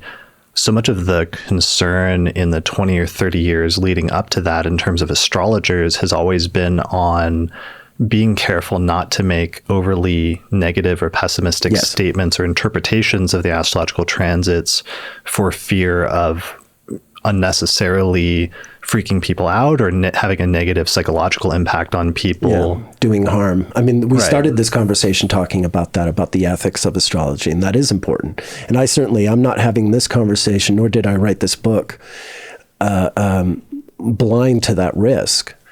And, I really do hope that's a joke. Although, because we've gone through the pandemic, it no longer seems quite so taboo to speak in these terms now. Well, because what we learned from the pandemic in 2020 was the opposite, not worst case scenario, but the downside of the opposite end of if you sugarcoat stuff too much or if you downplay when you see some really heavy, tough astrological alignments coming up in the future, then people can be annoyed at you for the other reason, which is like, why didn't you tell us, or why didn't you call it like you saw it? And if you underplay something, I don't know if I want to say that can be just as damaging, but there can be some inherent problems with that just as much as the other side. Yeah. My hope is, anyone watching your podcast is an astrology student. Part of learning astrology, not unlike me sort of freaking myself out for 12 years, worried about my progressed solar eclipse, and I see this time and again with astrology students, is it can trigger a lot of anxiety. A lot of people say that's a sort of a part of the process is dealing with the anxiety you have over your limitations and speculating on what terrible things can happen to you because you've got this or that transit coming up or this or that progression coming up. That's unfortunately, like if you're going to make the grown-up decision to study astrology, you're walking into territory where, to some degree, you're walking into that zone, and you're going to do yourself a little bit of harm, justified or not. You're going to freak yourself out, right? Because sometimes knowing the worst case scenario, you can expect the worst case scenario, but it could be less severe than that once you actually experience it. Oh, sure, that happens all the time. That probably happens more often than the reverse, thankfully. I just want to make these sober observations, and in the name of exploring astrology and how far astrology can go. And I want to have these conversations openly. I don't want to talk about terrible outcomes just for the sake of it, or because I want to freak myself or anyone else out. We're studying the cycles of history, and history's got some really horrible bits in the past, and there's no reason like you were saying about the pandemic. There's no reason to think that all the terrible things that have happened in the past have somehow been transcended, that we're somehow this different species, unfortunately. Right. Or that, like, things like, there was some idea even just a few years ago that like globalism had solved the threat for there ever to be like major international wars or conflicts, because international economies are too interlinked at this point for countries to ever consider, doing something that would threaten that, just because of the economic catastrophe it would cause, or self-harm that would cause on any country to do something like that. But even that's now fallen apart over the course of the past year or two. Yeah. Well, it was, there's first of all, the reason we have that global order is because of what happened the last time Uranus was in Gemini. The United States created that global order in order to counteract the threat from the Soviet bloc. And, to the point where even, eventually most of the Soviet bloc countries wound up joining NATO after the collapse of the Soviet Union. That system worked for a long time. Or even the creation of the UN, you said, was also Uranus and Gemini? Yeah, exactly. Yeah. But NATO has, NATO's got more of a sort of strictly strategic and military model, But yeah, no, absolutely. The UN, also facilitated so much of that peace, And virtually everyone alive, even baby boomers, they had to go through Vietnam, but that's nothing compared to, apart from the individuals who suffered, nothing compared to the kind of things we're talking about now. Most of us have really lived through largely an era of peace and prosperity. And that's going to be shaken up. If we're ever going to get back to a peaceful model, it's going to be because we have to sort things out between the years 2025 and 2033, particularly. Although obviously we're already sort of in the throes of that. Yeah. As was the case in the other instances, Uranus and Taurus was, the Spanish Civil War and the early part, the non-American, the non-American part of the Second World War. And Uranus was in Taurus in the 1850s, for instance, when the U.S. Forced Japan, into trade. That's a really good point, though. You were talking about the non-American part of World War II, which is, things like, Poland being annexed by Germany. Yeah. Germany and Russia. Right. And the Russian war with Finland and the Battle of Britain, which is obviously huge, the invasion of France, Belgium, Netherlands, Denmark, Norway. So there's like a buildup and obvious like precursors of things were already getting going by the time the U.S. got involved when Uranus went into Gemini. Yeah. And there are ways, bleeding Kansas was Uranus and Taurus prior to the Civil War. And you can think of bleeding Kansas as being a precursor to the American Civil War. In the same way you can think of the Spanish Civil War, which was 1936 to 39, and then the Molotov-Ribbentrop Pact and the annexation of Poland and everything we just mentioned. All that Uranus and Taurus stuff leads up to America's involvement when Uranus goes into Gemini. So, there is a continuum here, just because we're looking to 2025, it doesn't mean we're not already staring this thing in the face in some way. Right. Or that the precursors leading up to it aren't already happening that will become more clear in retrospect. Yeah. Yeah. And then we've got that big eclipse. For some reason that came up yesterday, but then that in 2024 is the next great American eclipse, where we had that one back in 2017, which is just a few months after, in 2017, just a few months after Trump was elected. And that is sort of, I always think of that eclipse as sort of, indicating the beginning of his presidency. I think of that eclipse as being exactly when I designed the Venus synodic cycle model that we were looking at not long ago. Okay, well, it was at the end of August of 2017. But anyway, that was the more important thing. Obviously. Yeah. But so that we've got another one coming up in 2024 that again is going to be visible and will like go across large parts of the U.S. Yeah, and it's at 19 Aries, the exaltation degree of the sun. Take what you will of that, a solar eclipse on the exaltation of the sun. Okay. Yeah, the last one was in Leo. Right? Yeah, with Regulus, as I recall. Right. It ended up being like right on Trump's ascendant, which ended up in retrospect being something that would have been a good indication for his ascension at the time, even though it was late and it occurred like 6 months into his presidency. Right. And my Mercury is on Regulus, so that eclipse was on my Mercury when the far more important creation of the Venus synodic cycle model. Right. Yeah. Sorry, folks. Leo's got a Leo. When the historians look back on this period. Right. Trump schmump. All right. So that's pretty good. We've covered quite a bit today. Yeah. I'm trying to think of like a lighter like topic to end it on rather than just like the impending global or at least country related. Yeah, I know we want to talk about George Lucas, but I think that's a whole other day. Yeah, a whole other thing. Eccentric astrologers we've met over the years. We touched on a few of them already. That might be a whole other thing. Why don't we end then to circle back around to the very, very beginning? We talked a little bit because I was always so interested by your no prep consultation and how you did years of that, just like chop wood, carry water, almost like Karate Kid style astrology training of like no prep consultations and just doing those back to back to back. How many would you do in like a day, let's say on average? A good day was maybe 3 or 4. 3 or 4 consultations. Okay. Over the past several years, though, you switched to doing consultations in person, and that's been a major part of your focus. Yeah.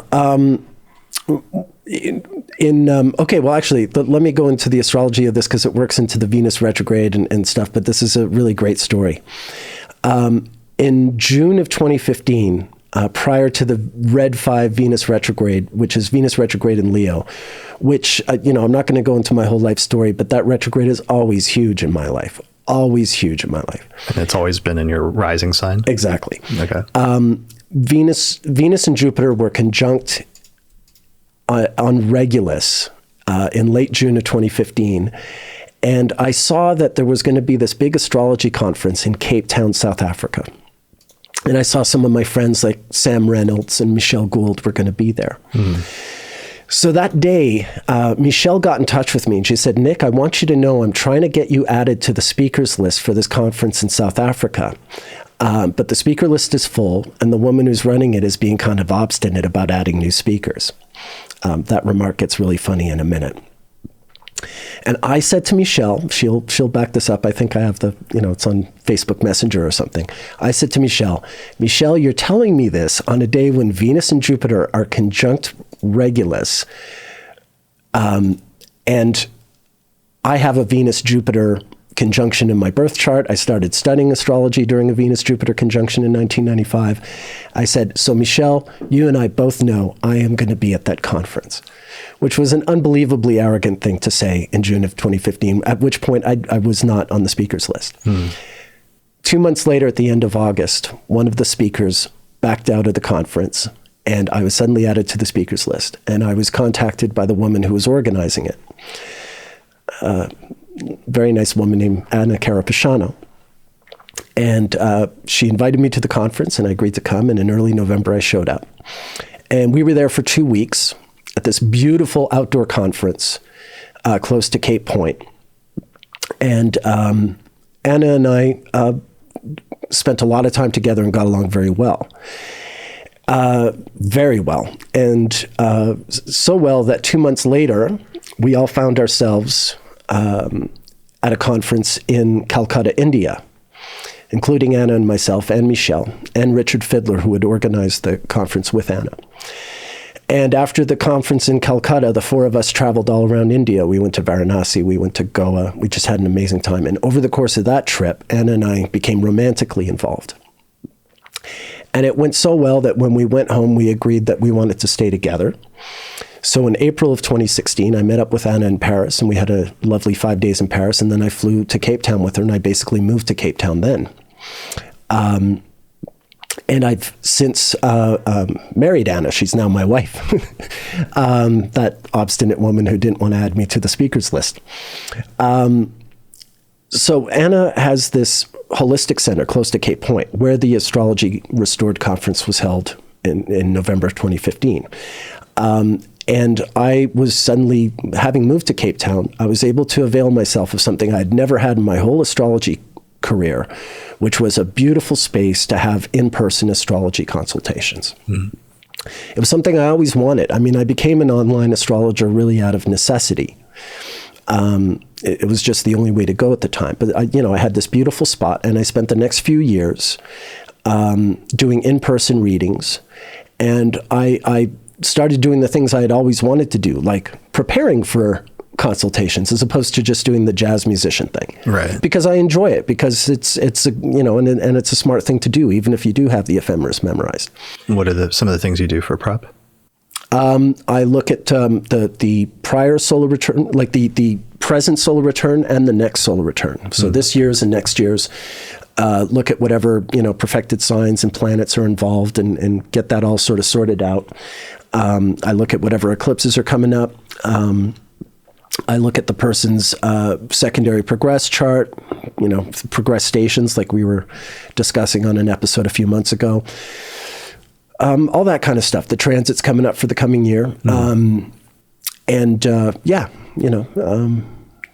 That's the meat of it anyway, of how I prepare. Half an hour, maybe a bit more. So I got used to doing that. And then, and that worked great for about 4 years. Really loved it. Really loved doing in-person consultations, and having the chance to experience them, and really falling in love with astrology all over again. Not that I'd fallen out with it, but it had just sort of, I'd been doing the same thing for a long time, and then I'd had that episode where my health was rough, and so I couldn't be as passionate. It just wasn't physically possible. And there's something about sitting down and doing consultations with somebody, with a complete stranger, applying the techniques, and then having them tell you and validate that where astrology really comes alive in a way that's hard to explain or convey. Yeah, exactly. I mean, I had always been doing, prior to this, I had always been doing consultations online, but it was always by like phone or Skype. It wasn't video. I was never looking the person in the eye. It was a disembodied voice on a phone or an earphones or something. So suddenly really having that human interaction really made a difference, I found. And then COVID happened, so I couldn't really do that anymore. And so I got a new website up, and I've been doing Zoom consultations, which is still, I mean, I'm loving it, and I'm not doing the jazz musician thing anymore. I prepare all my consultations, the online ones, but now they're video ones. So I'm still looking the person in the eye, even if I'm not in the same room with them. So even though it's a shame to have that other thing slip through my fingers, maybe, hopefully at some point it sort of, comes back my way. But it was another really beautiful and wonderful part of my evolution, the evolution of my practice is having the chance to do that. Mm-hmm. Yeah, that's beautiful. And that's brilliant. And it's like some of the things you'll ask in a consultation, I know, is, somebody, if there's an upcoming thing that's coming up and somebody's asking about it, and it's like, for example, we know next summer there's going to be that same Venus retrograde in Leo, right? The red 5, yeah. Yeah. So you'll say, what happened 8 years ago during this time frame, and they'll say in some instances, wow, this was a really major important turning point, and this is what happened. And then you'll say what happened 8 years before that under the same retrograde. And sometimes if there's a pattern that lines up, you can kind of extrapolate from that what will happen in the future. Yeah, exactly. And particularly, especially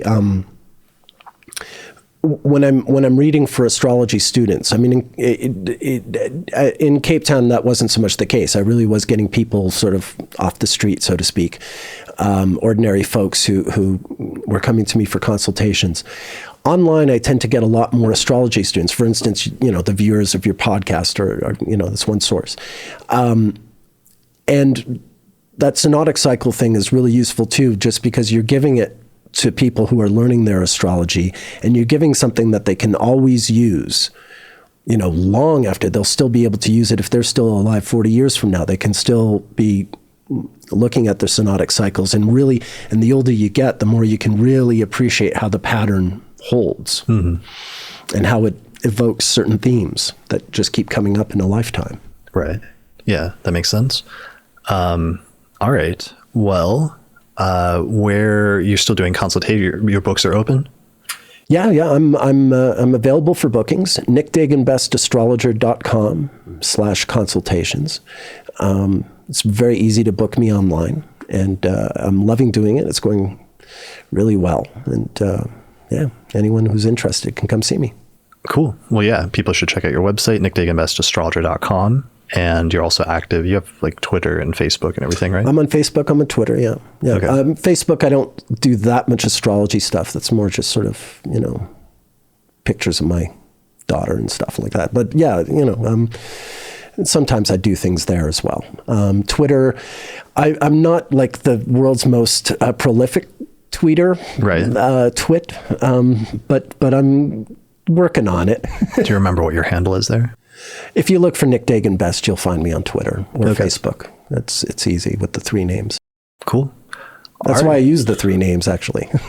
Right, because then I never called myself Nick Dagan Best until Google was invented, and I realized Nick and Best are both words in the English language. So using my middle name, which is unique, and it's just sort of allowed me to be Googleable.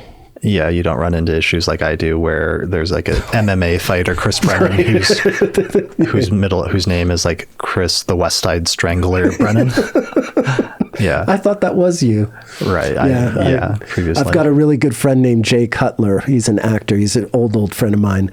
But yeah, there's a wrestler named Jay Cutler, I think, or a bodybuilder or something like that. And back in like 2003, I sent my Jay Cutler a link of jaycutler.com. And then Jay wanted to have his own website, and he said to me, Nick, can you take down that website now? And I'm like, what? You thought that was a joke? You thought I designed a whole website just to make fun of your name? No, that's a real dude. That's a real website. Right. Anyway, yeah, I know a few of you guys who are unfortunate enough to have these common names. Yeah, or a couple of years ago, I got an invitation to the AA conference in the UK, but they sent it to a plumber named Chris Brennan. And luckily, the plumber didn't accept the invitation, and I later found out during a Mercury retrograde that there had been a miscommunication. But that would have been funny if he turned out to be a better astrologer than you. Yeah, he just shows up and gives a talk. And everyone's like, this is kind of weird avant-garde talk for Chris Brennan. But yeah. Well, there is a historian named Nicholas Best. He's really good. He writes about like the First World War. I've got one of his books, and there's a couple others I intend to read. His name is Nicholas Best, which is crazy. Right. So yeah, even I'm not safe. I don't know if he has a website, but I happened to come across his books. Okay. Well, people should not accidentally buy his books, and hopefully at some point you'll have the revised version of the second edition of Uranus book. It'll either be like just a second edition Uranus USA, or the bigger plan was to have a book called What's Up Uranus, which incorporates Uranus USA along with the stuff I was talking about, Russia and France. But I just got to see how the size works out, because if it winds up being like too thick, then I'll have to break it up. Right. Cool. All right. Well, I'll be looking forward to it. Thanks for joining me today. Thank you, Chris. All right. And thanks everyone for watching or listening to this episode of the Astrology Podcast, and we'll see you again next time. Special thanks to all the patrons that helped us support the production of this episode of the podcast through our page on patreon.com. In particular, shout out to the patrons on our producers tier, including Thomas Miller, Catherine Conroy, Christy Moe, Ariana Amour, Mandy Ray, Angelique Nambo, Issa Sabah, and Jake Otero. If you like the work that I'm doing here on the podcast and you would like to find a way to support it, then please consider becoming a patron through my page on patreon.com. And in exchange, you'll get access to bonus content such as early access to new episodes, the ability to attend the live recording of the month ahead forecast each month, access to a private monthly auspicious elections report that we put out each month, access to exclusive episodes that are only available for patrons, or you can also get your name listed in the credits at the end of each episode. For more information, go to patreon.com/astrologypodcast. The main software we use here on the podcast to look at astrological charts is called SolarFire for Windows, which is available at alabe.com, and you can use the promo code AP15 to get a 15% discount. For Mac users, we use a similar set of software by the same programming team called AstroGold for Mac OS, which is available from astrogold.io, and you can use the promo code AstroPodcast15 to get a 15% discount on that as well. If you would like to learn more about the approach to astrology that I outline on the podcast, then you should check out my book titled Hellenistic Astrology, The Study of Fate and Fortune, where I traced the origins of Western astrology and reconstructed the original system that was developed about 2,000 years ago. And in this book, I outline basic concepts, but also take you into intermediate and advanced techniques for reading a birth chart, including some timing techniques. So you can find out more about the book at HellenisticaStrology.com/book.